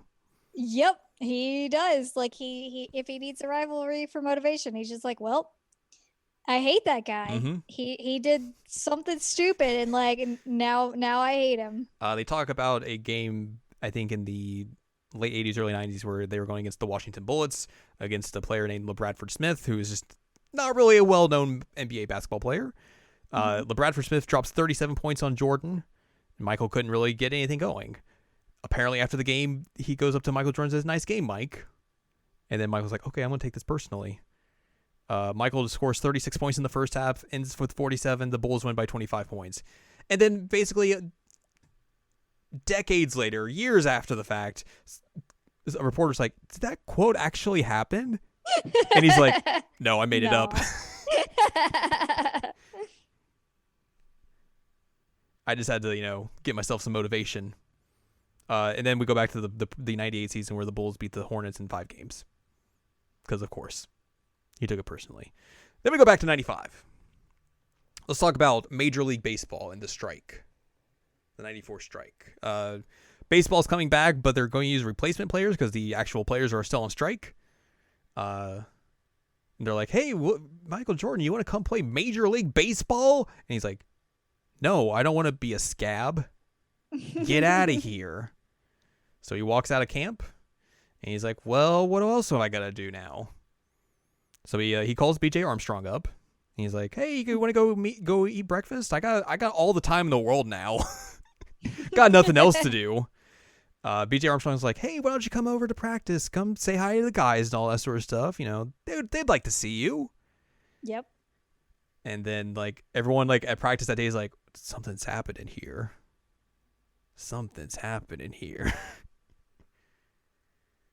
And then he goes to practice and like just chills and hangs out with everyone, gets a few drills in, and then he's just like, maybe it's time to come back to basketball. This would be cool. Like he starts showing at practice like a few days in a row, and the media's like, "Oh my God, is Michael Jordan coming back to basketball? Oh my God, is Michael Jordan coming back to basketball?" What? Scottie Pippen plays a game, wears some Jordans, points at the logo, and is like, "Come back, please." We haven't been good. And then they're like, "Well, okay, he's made the decision to come back. Well, we need to put out a statement to say like, oh, I'm coming back to the league and everything, and yada yada yada." And like they wrote up some stuff about that for him. He's like, "I don't really like this." And they're like, "Okay, well, what do you want to say?" He puts out a statement, and it just says, "I'm back." Yep. That's it. That's it. That's all he had to say. So on March 19th, 1995, Michael Jordan makes his return to the NBA against the Indiana Pacers, wearing the number 45. Yep.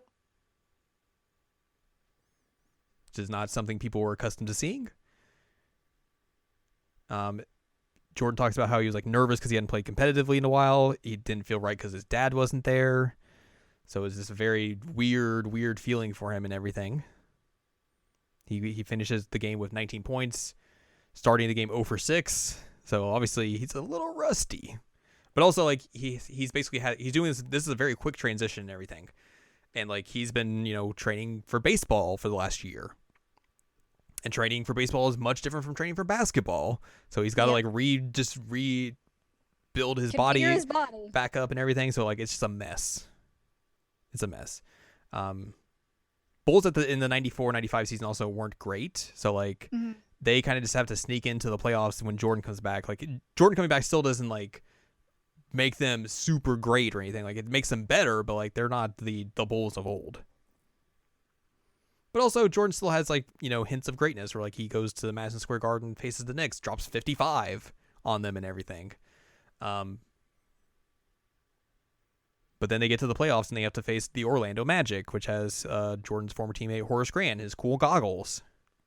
The goggles. A Magic team featuring the likes of like Shaquille O'Neal and Penny Hardaway, great young players that are coming up in the league at this point. And the Bulls lose game 1 because Jordan gets the ball stolen from him and can't hit the final shot to give them the win and everything. Mm-hmm. And then Nick Anderson's like, man, that 45 ain't like 23. Oh man. And then, oh, by the way, Michael Jordan's back in 23 and the Bulls win. Jordan Yep. drops 38. He took it personally. He took it personally. Even though he has that great game, like the Bulls are not able to win this series. Basically, like the Magic were a better team at this point. Jordan still is just like not in basketball shape. So like his conditioning is just not great. He's just missing shots here and there and just has a real bad go of it. Mm-hmm. His trainer like shows up and talks about like, oh, usually at the off season, Michael takes some time off to, just relax and everything. But after like that Orlando series, I went to go talk to him. I was like, all right, hey, just call me whenever you want to get back in the gym and everything. And Michael's like, I'll see you tomorrow. So yeah, he gets started on training for the 95-96 season real quick. But also during that time, he goes to film a movie called Space Jam. Space Jam. So we get to see some cool behind the scenes footage of Space Jam where like he's just on a giant green screen with like dudes in green outfits like playing basketball with him. Mm-hmm. And I mean, by green outfits, I mean their entire body. Yeah, all green suits. Green. It's real wild. Come on and slam. Welcome to the jam. He also just like went full baller. It was like, you know what I'm gonna do? We gotta have this full training set up here. Like we gotta have this gym, but also we're gonna have a basketball court. Also, I'm just gonna invite like all these guys that I know, all these all-stars, the best players in the league. Casually gonna invite them to the Space Jam set so yeah. we can play basketball through the night. Yeah. I like how he's like, yeah, I need this nice facility and everything. And Warner Bros. Like, oh, we got you. We'll build something for you. No worries. He's like, okay, cool. Yep. And they're just like, sure, whatever. That we don't mind. You want a gym? Have a gym. Do you want a basketball court? Sure, have at it. Do you want us to bring all these players over? Cool. Nice. You do you, man. There's a good quote from like Reggie Miller who talks about like, yeah, we played these games like after he did these shoots and everything. He'd have like call time at like 6 a.m. He'd film until 6 p.m. Then we'd play until like 9 or 10 at night, and then we would just do it all over again the next day. Like I don't know how he did this.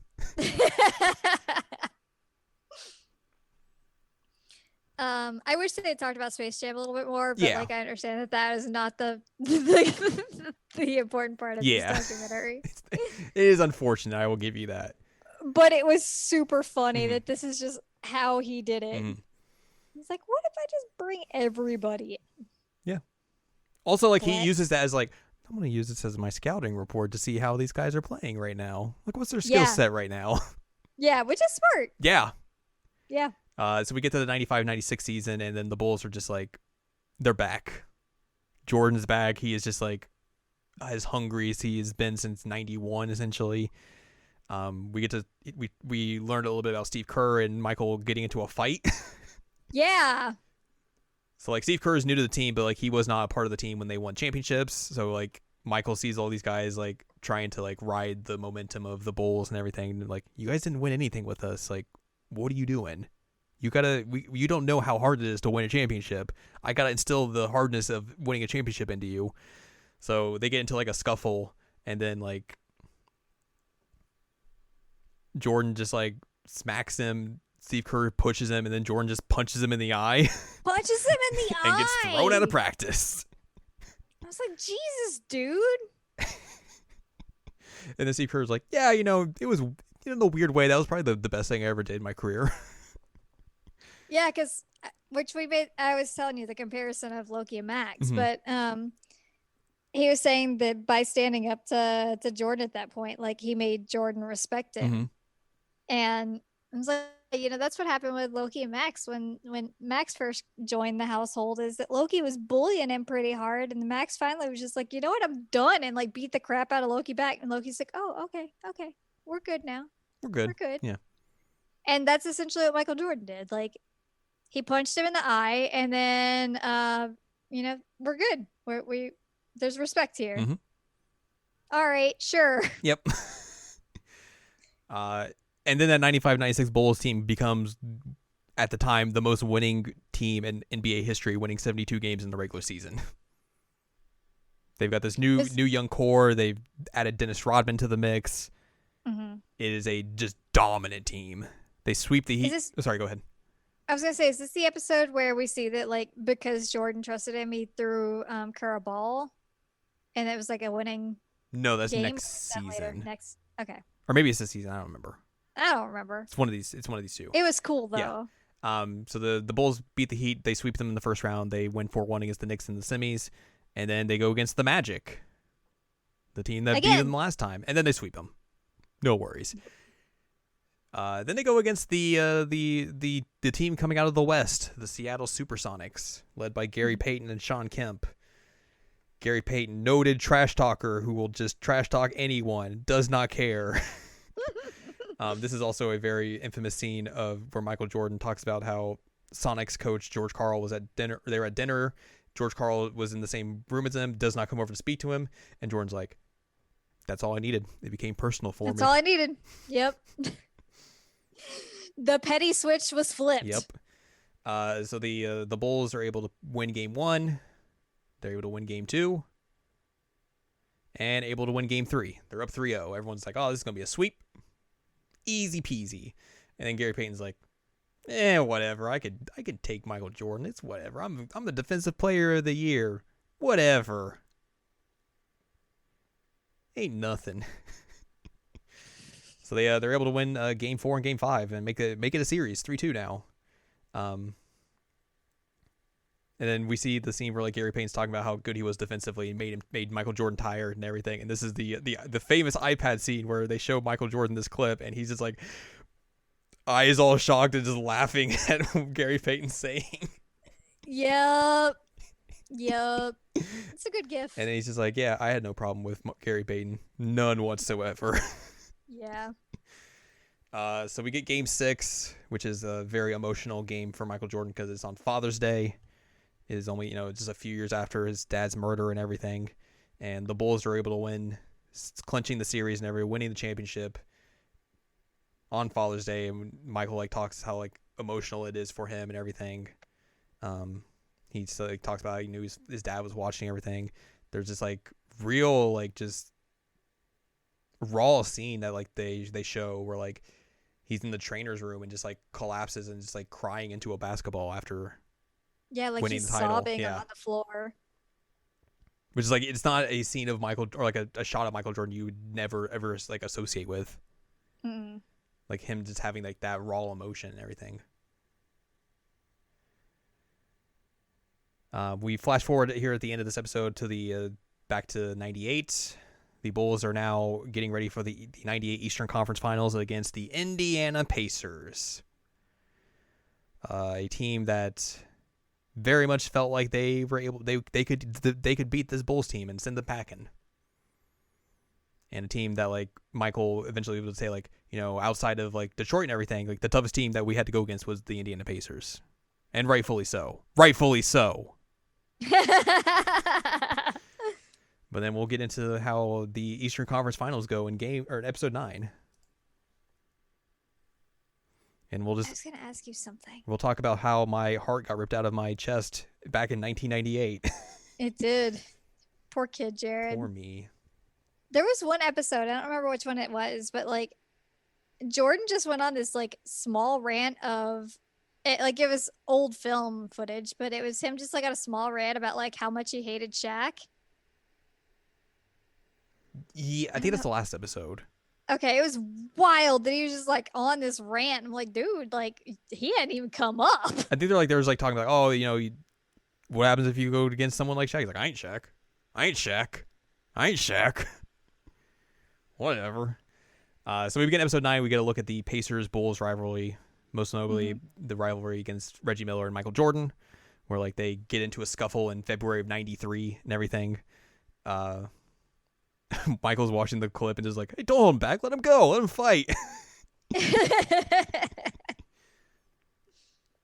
Reggie Miller talks about how he didn't fear Michael Jordan, but he knew the rest of the league did. And obviously, if you have to go against Michael Jordan, you're going to lock horns with him and fight him at some times. Mm-hmm.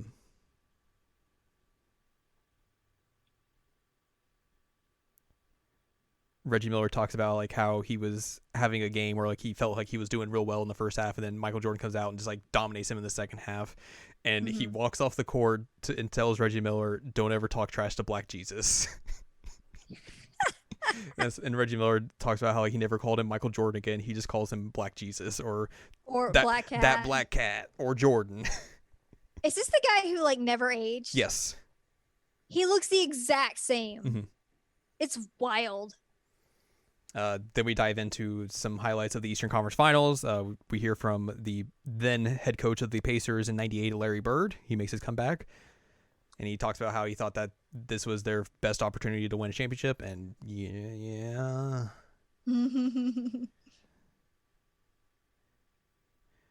He talks about how like the rivalry with the Pacers was very tough and everything, how they would just go in and just fight. He would come in with like a new scrape or bruise every game, how it became personal for him, unshockingly.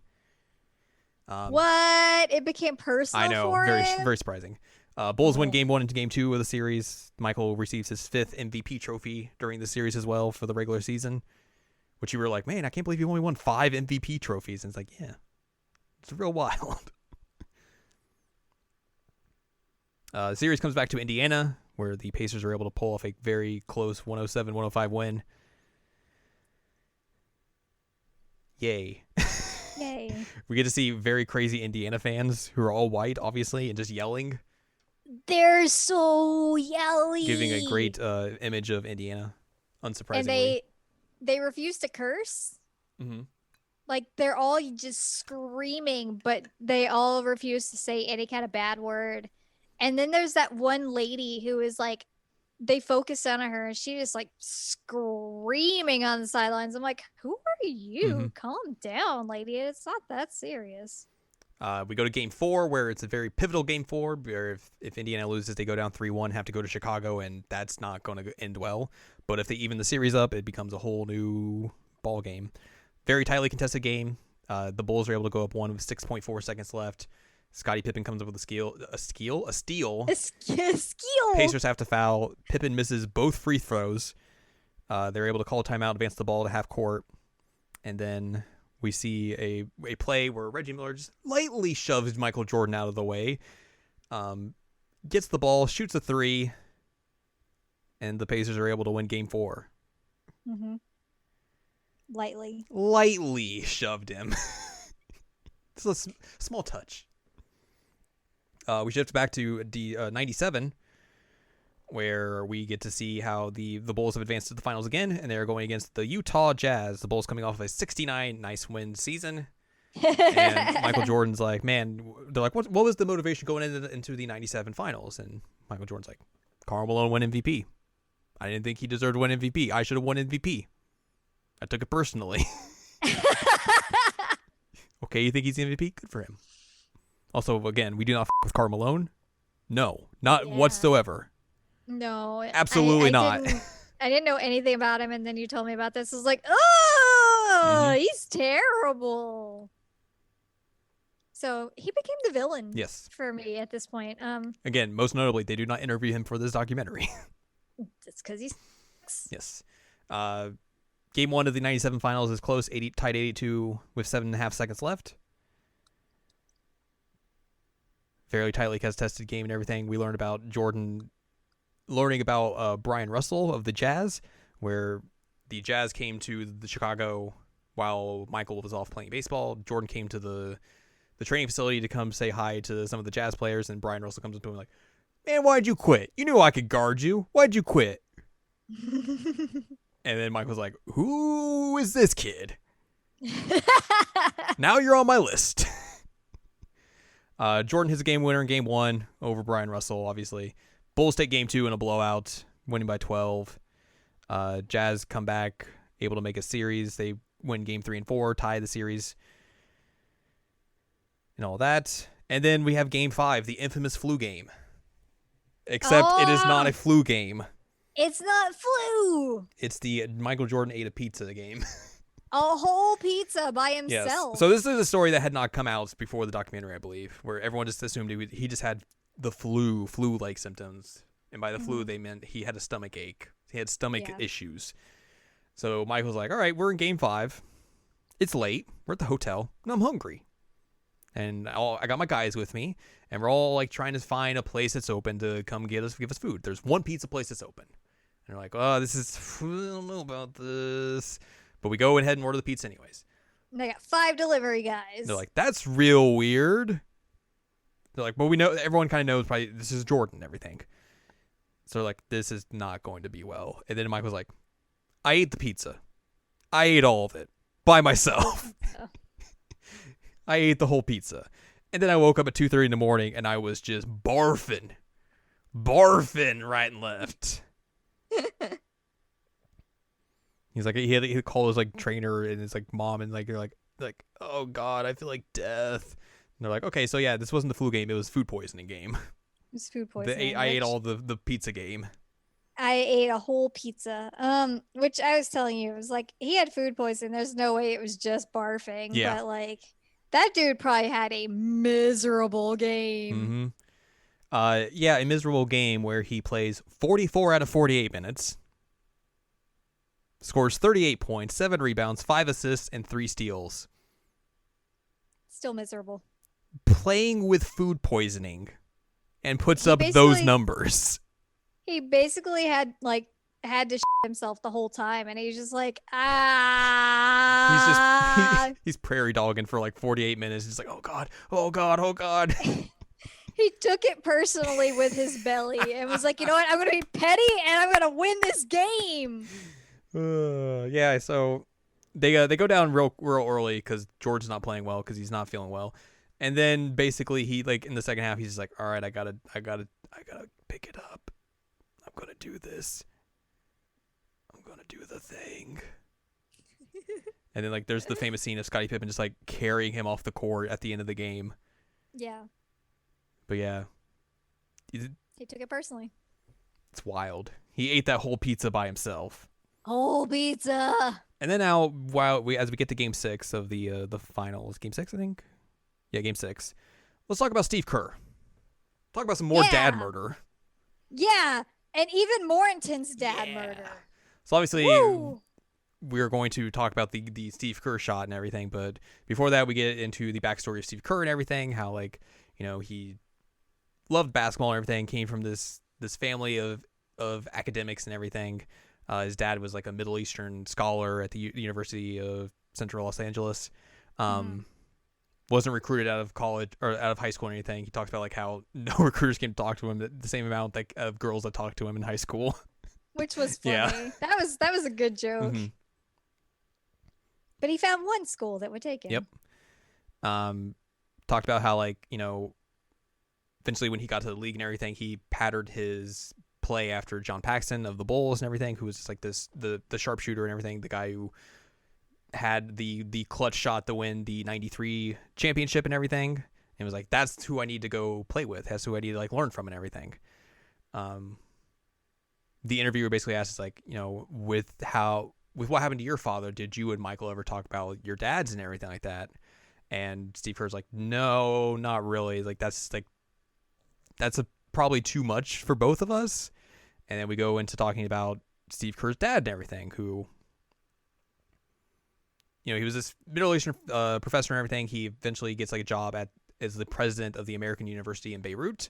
Beirut is having some big issues at the time, some civil wars and all that kind of stuff. So Steve Kerr's family moves off there while Steve Kerr stays back in the country, in the US of A. I don't know why I said it like that. I don't know why you said it like that. That was real weird.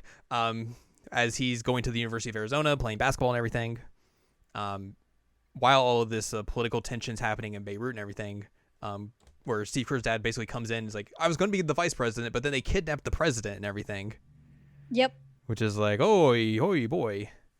A few months later after that, Steve Kerr's dad is assassinated in the American University of Beirut, coming out of an elevator, shot in the head. Yeah, and like they called his mom. She's like, "Oh yeah, I just assumed he was like shot in the leg or the arm or something. And he'd be fine." Nope, he wasn't. He was not fine. Nope. By 2 people who were like pretending to be students. Yikes. Yeah. It's like, what? It's real messed up. And then like Steve Kerr talks about like, you know, getting that call and everything and being like, you know, waking up at like 3 a.m. and someone be like, yeah, it's a family friend calling and be like, oh man, this is real bad news. And he just talks about like, you know, I just went back to practice next day and just basically just dug my head into basketball because that's all I could think about doing. Like I didn't know what else to do with my life. And then he kind of talks about how like, you know, he feels like his dad would have been proud of him for like where he's gone in his career and everything and all that. And then now we fast forward to Game 6 of the '97 finals, where it is a close game late. This is the one I was thinking yes. of. The Jazz tie things up with like under 2 remaining. Stays tied throughout these 2 minutes, and basically the Bulls call a timeout late in the game with only a couple seconds left, and Michael Jordan goes to Steve Kerr and is like, hey, be ready. Make sure you're ready. And then you see Steve Kerr like, I'll be ready. Don't worry. I'll be ready. Like they literally show him saying that like in a film. Like it is an actual thing he did. So Jordan's basically is like, so they know the ball's going to come to me. They're going to double me. That's going to leave Steve open. He's going to hit that shot. Yeah. I have total faith in him to hit that shot. And that's basically what happens. They double Michael when he gets the ball, kicks it out to Steve Kerr. Steve Kerr hits a mid-range jumper, nails the shot. Bulls win back-to-back championships. Yay. Thanks, Dad, murder. Yeah, that's usually what you say. I mean, there was a question mark, obviously. It's really sad, though. It is, yeah. It is a really horrific story that I was not expecting, and I was like, whoa. But then you also told me, you're like, hey, this dude's awesome on Twitter. I'm like, yeah. Yeah. They show like a scene from like the championship celebration in '97 where like Steve Kerr goes up to the mic and is like, you know, like everyone was like real confused what to do, and like Michael goes into the huddle and was like, you know, I don't really want to shoot this shot this time. Let's let Steve get the shot here. He's like, that's my story and I'm sticking to it. We fast forward back to 1998, the Bulls and Pacers Eastern Conference Finals. They split Game 5 and 6, and they have to go to a Game 7 in Chicago, where everyone's like, is this going to be Michael's last game? Is this it? Is this how it's going to end? We see a bit about one of Michael's security guards, Gus, how like he became like a father figure to him after his dad passed away and everything. Gus had been diagnosed with lung cancer, and had missed a lot of like the '98 season, but he came back for this pivotal Game 7 and everything. And it's like Michael's like, well, we got to win this game for Gus then. That's how we got to do it. And then the Bulls win, and I'm real sad. No.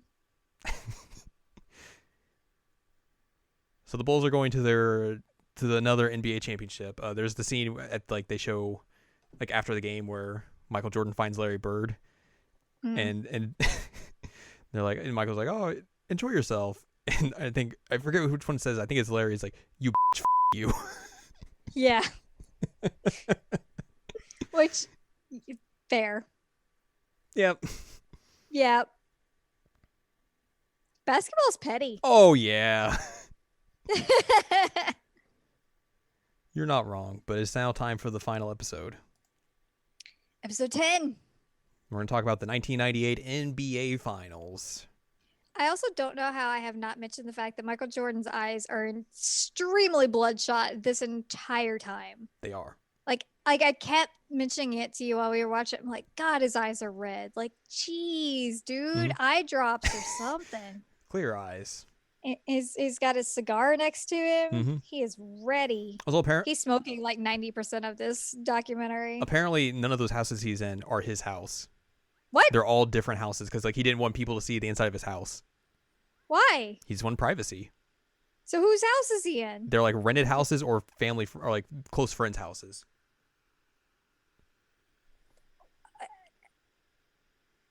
Wild. Yep. There's something else I was gonna mention.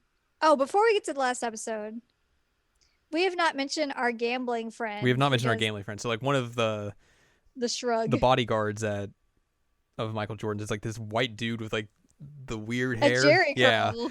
And like there's just a scene of they're like just playing quarters, where like they're like, oh, we gotta get it the closest without hitting the wall. Essentially, they're Yeah. gambling like that. And this dude like is like, all right, I can beat you. Michael's like, all right, let's do it. He's like the nerdiest looking dude. Like he just looks like a freaking joke. Yep. But then you also see he has a massive gun strapped to his hip. So they do the thing, and like Michael isn't able to do it, and then this guy is able to do it first try, and then he's like celebrates by hitting Michael Jordan with his own shrug. Twice. So every time after that the guy showed up on screen, I was like, it's that guy. Yep. So he was great. Mm-hmm. Anyway, continue on. Last episode. Episode 10, where it's basically all about the '98 NBA Finals and everything. We begin where like the Bulls are getting prepped up for game 1 and everything. Michael's just dancing along to some music and everything, just real chill. He has the album early, remember? Yes, he got that album early because he knows people. He knows people.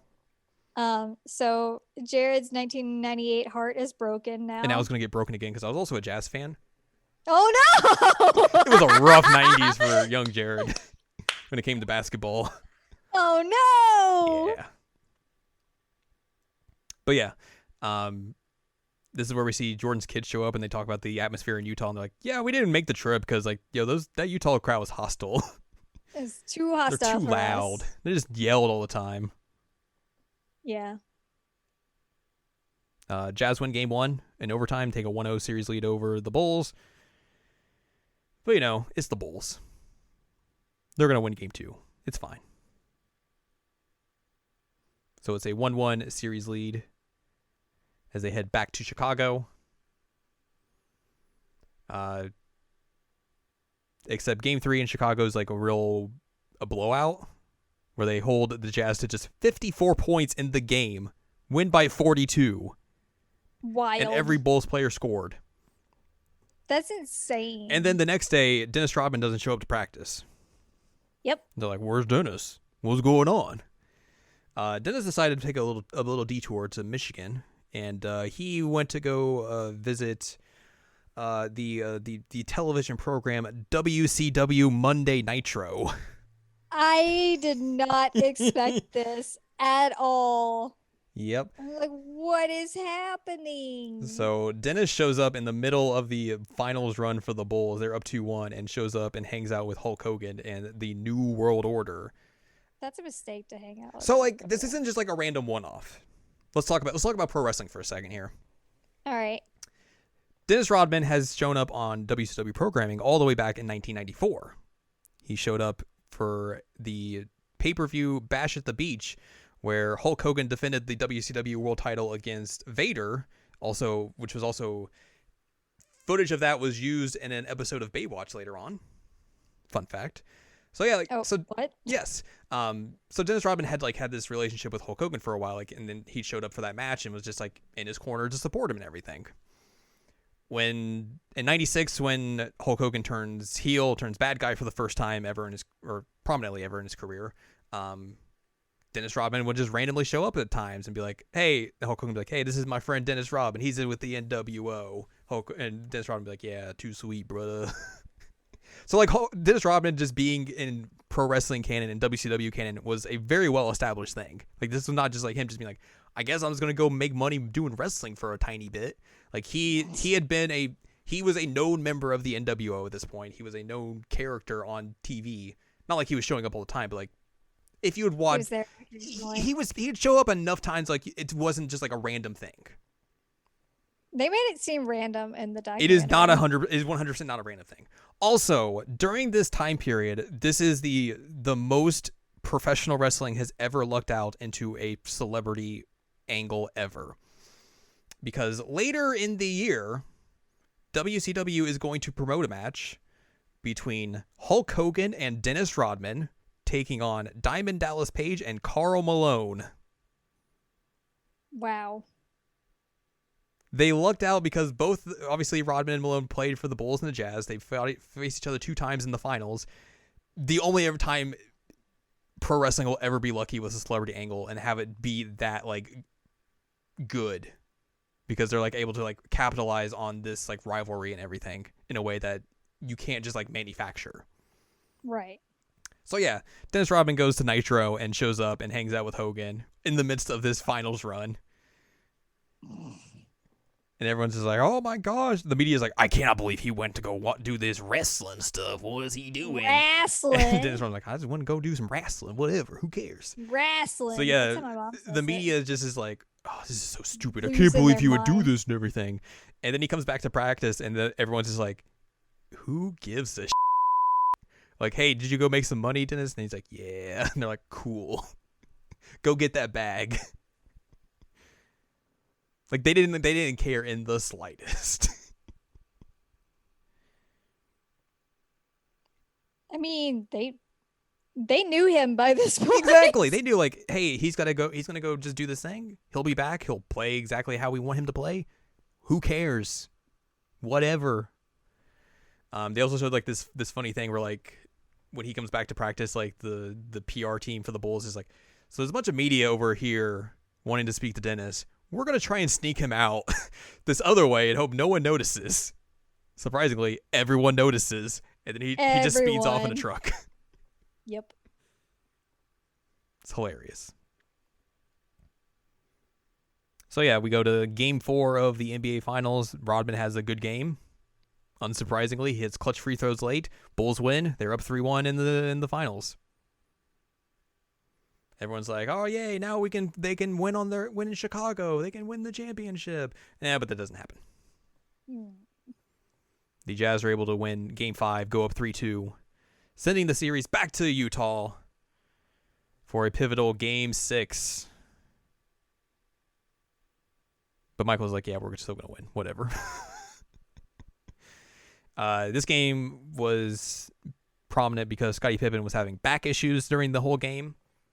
I felt so bad for him watching this. Like it was painful to watch him through this, like this whole thing, because he was like on and off and on and off and on and off and on and off, just trying to baby that thing. So like he tweaked it at some point during the series, and then early on in Game 6, he goes up and goes for a dunk. When he lands, just jams his whole back up, and he's like, "Oh God, this is bad." So he goes up to Michael and is like, "I can't go, my back, real bad." So he goes off to the locker room. Trainers are just like doing whatever they can to just like give him any sort of treatment, to just give him a little bit of time. I mean, he's on and off consistently. So like that enables the Jazz to get out to a lead by halftime. They're up by 4, and Pippen's still just like trying whatever they can to get him on the floor and everything. He's able to kind of like you said, come in, come out, and they talk about like how whenever he would come in, he was just a decoy. Like he was just like going to be there just to throw people off and like, oh, maybe he'll do something, but really he's not there to do anything. Which, I mean, he was laughing about it when they interviewed him. He's like, that's all I was there for. Which, of course, when you're a decoy, who's left to pick up the mantle? None other than Michael Jordan. What? Who would have thought that it would be Michael Jordan? It does kind of bite him in the butt a little bit because he starts to get tired and starts missing some shots late in the game. But they are able to keep it close throughout the rest of the fourth quarter, even with Pippen coming in and out. And then the final minute, Michael just takes over the game, hits a layup with 37 seconds left, figures out what the Jazz are going to do play-wise in this next play, is able to steal the ball from Karl Malone. He was like, oh, man, he didn't see me behind him. My ball now. They don't call timeout, and then basically this is the final play of the game where they're like, okay, they like asked Dennis Rodman and Scottie Pippen, like, what were you thinking when this play was happening? And Scotty's like, I'm getting the out of the way. Make sure I not anywhere. And then Dennis Rodman's just like, he's just gonna shoot that ball. He's never passing that ball. That's his. That's his. So yeah, we have Michael Jordan with Brian Russell on him. He crosses him up, gives him a little tap on the butt, sends him flying the other way, pulls up for the mid-range, buries it with 5 seconds left. Bulls lead 87-86. And that's it. That's championship number 6. That's a wrap. The double three-peat. Nice. 6 championships in the 90s. And then the band breaks up. And then they celebrate. They smoke some cigars. They spray champagne in each other's faces and burn their eyes. Everywhere. Ugh. Michael plays the piano in his hotel room. Yeah, that was really funny. Just casually playing the piano. I was like, who gave this man a piano? They go to the championship rally where everyone's just like, oh, we should get a 7th championship, guys. Ah. Too bad that's not going to happen. No. It's over. Everyone kind of talks about how, like, you know, Bulls changed basketball and everything, changed the culture of basketball and all that. Jerry Reinsdorf, the owner, talks about how he called Phil Jackson to be like, hey, you want to come back and coach next year? You want to do that? And then Phil Jackson's like, nah, not really. I'm good. I'm good. Jordan, like, sees that and is just like, yeah, I don't think that would have happened anyways. Like, they said at the beginning, hey, we're not doing this again. Yeah. Even if, like if you would have offered everyone a 1-year contract to re-sign and try it again, everyone would have re-signed. Yeah. But could you do that and have faith in the management to actually want to do that? Probably not. Jordan believes that they could have repeated again, gone for 7. But obviously that is not how things go. The Chicago Bulls break up after the 1998 season. Michael Jordan goes back into retirement for a small amount of time. So he's gone after 98. And then he comes back in 2001 after getting like a little bit of ownership for the Washington Wizards, plays with the Wizards for 2 years, or from 2001 to 2003. And then after 2003, he retires again. For good this time. For good. Obviously, the Wizards run is not like as good as the Bulls run. Like, he doesn't win a championship or anything. Yeah, but he was like in his 40s by then. Yeah, he was much old. I mean, he was obviously 3 years older. He's past his prime at this point. Yeah. So, and obviously the Wizards teams he was playing for weren't good. Weren't of the same caliber as the Bulls teams in the 80s and 90s. So, unsurprising. We'll do a little bit more of just highlights of people. Steve Kerr gets traded to the Spurs, which I believe he actually wins another championship in 99. Good for him. I believe that should be the case. I don't know. Yeah, so he goes back to back to back to back. Jesus. Then goes to the Trailblazers for a little bit, comes back to the Spurs, and now is the head coach of the Golden State Warriors, who are one of the most dominant teams of the 2010s. Where he's won 3 championships with them as coach. Wow. Yeah. Phil Jackson obviously left the Bulls in 98. Mm-hmm. And then he decided, hey, I want to come back to be a coach. I'm going to go coach the Los Angeles Lakers and Shaq and Kobe and win another 3 championships. Wild. I want to do another 3-peat.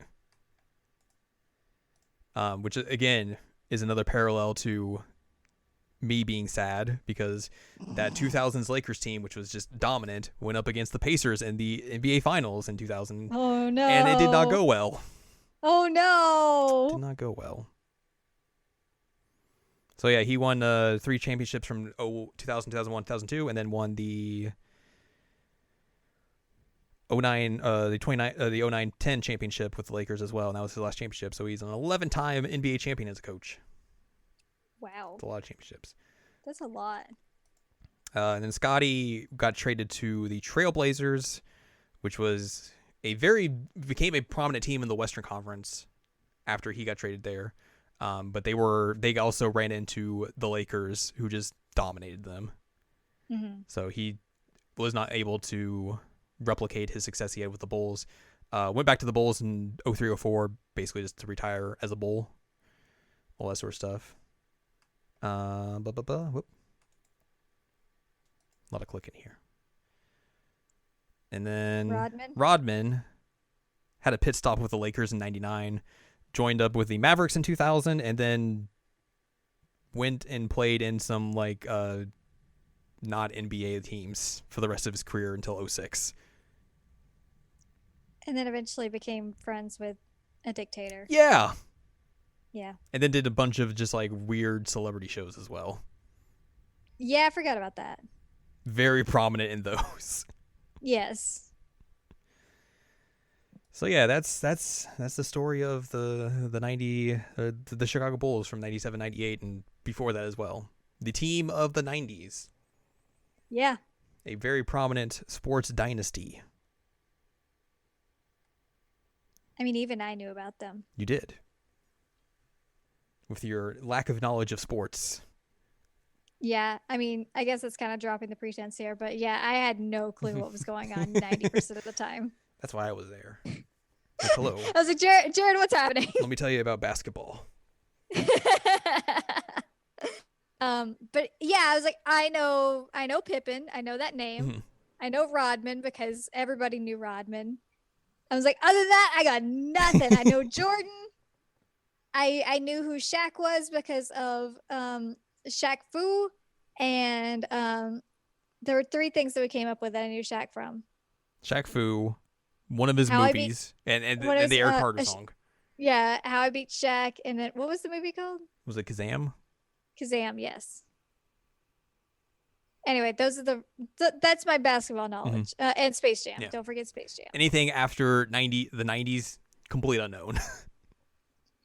And even then, the 90s were mostly unknown. So this was wild for me. Mm-hmm. I was like, I don't know what's going on half the time, but this is really interesting. Like this is a people piece here. Yeah. So you don't really have to know a whole lot about basketball to appreciate this documentary. No, luckily, because otherwise I would have been like, bleh. And I've definitely known a lot of people who like are not into sports in the slightest and have watched this and been like very captivated by it. So like I knew if I wanted to pitch this to you, like that was kind of one of the things I had to go off of, being like, hey, I know people who don't watch sports and have liked this. You might be into this. And also like it's an interesting story. Yeah, I think our biggest hurdle was episode 2. Yes, 100%. Yeah. Which I forgot was like a thing, and then it was happening. I was like, uh-oh. It was like the warning sirens were just going off in my head. Yeah. I was like, oh no, we're already in this.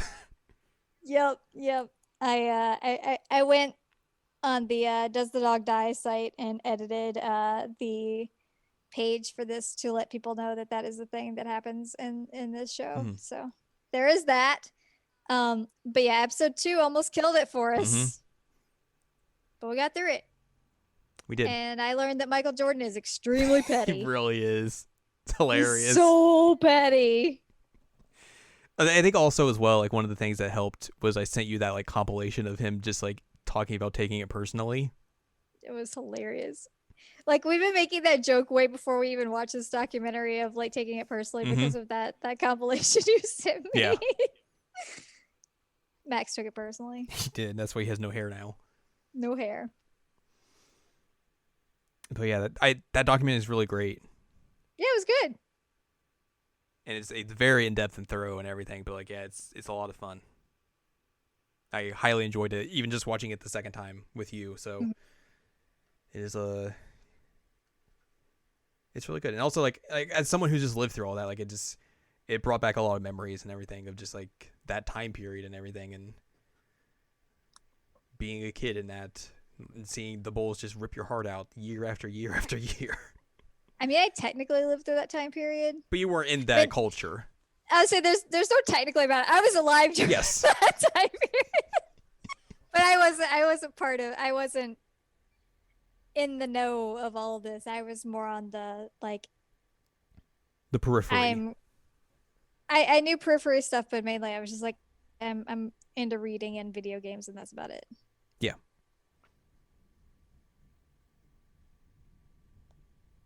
I didn't understand sports. I still don't understand sports. I understand soccer, and that's about it. And even then, I understand like maybe 45% of soccer. Just a smidge. It's fun to watch, though. Yeah. But yeah, we watched Michael Jordan be petty. That we did. 10 episodes. That we did. Mm-hmm. We took it personally. We took it very personally. Well, I think that's going to do it for Michael Jordan taking it personally. Mm-hmm.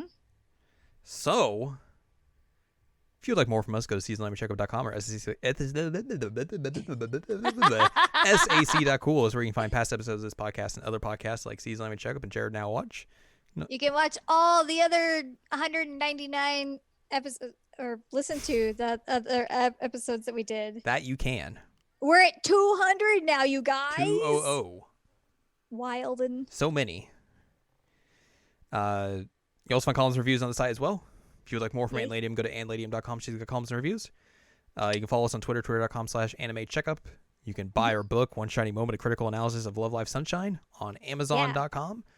Yeah. And you can support us on Patreon, patreon.com/SACOVA. Buy us a slice of pizza, get access to unedited versions of the podcast and bonus episodes as well. Yeah, this is the 200th episode of this dang old podcast. This is the longest podcast I've done. Nice. It's very long. So yeah, we wanted to thank everyone for tuning in and checking us out, whether you've listened to us since the beginning or tuned in at some other point in time. Who cares? Mm-hmm. We appreciate everyone who's followed along, and thanks for being a part of this. Being a part of this throughout all of our weird and serious and strange and bizarre and funky and fun episodes that we've done over the course of 4 years now. Yeah, a lot's happened in 4 years. Yeah. In life and also this podcast. Mm-hmm. But we're just going to keep on trucking because that's what we do. Mm-hmm. We've released 2 books now since this came out. Mm-hmm. 2 books? 2 books. 2 books. So yeah, we will be back next week with 201 as we make the march to 300. Not the movie. Mm-hmm. No, not the movie. Not the movie. I don't look good in loincloths. We'll be talking about JoJo's Bizarre Adventure Golden Wind. Yes, we will. And hopefully we'll understand how that show wraps up. You know what? I am interested to see what they do with the last episode. So am I. So we'll see you then.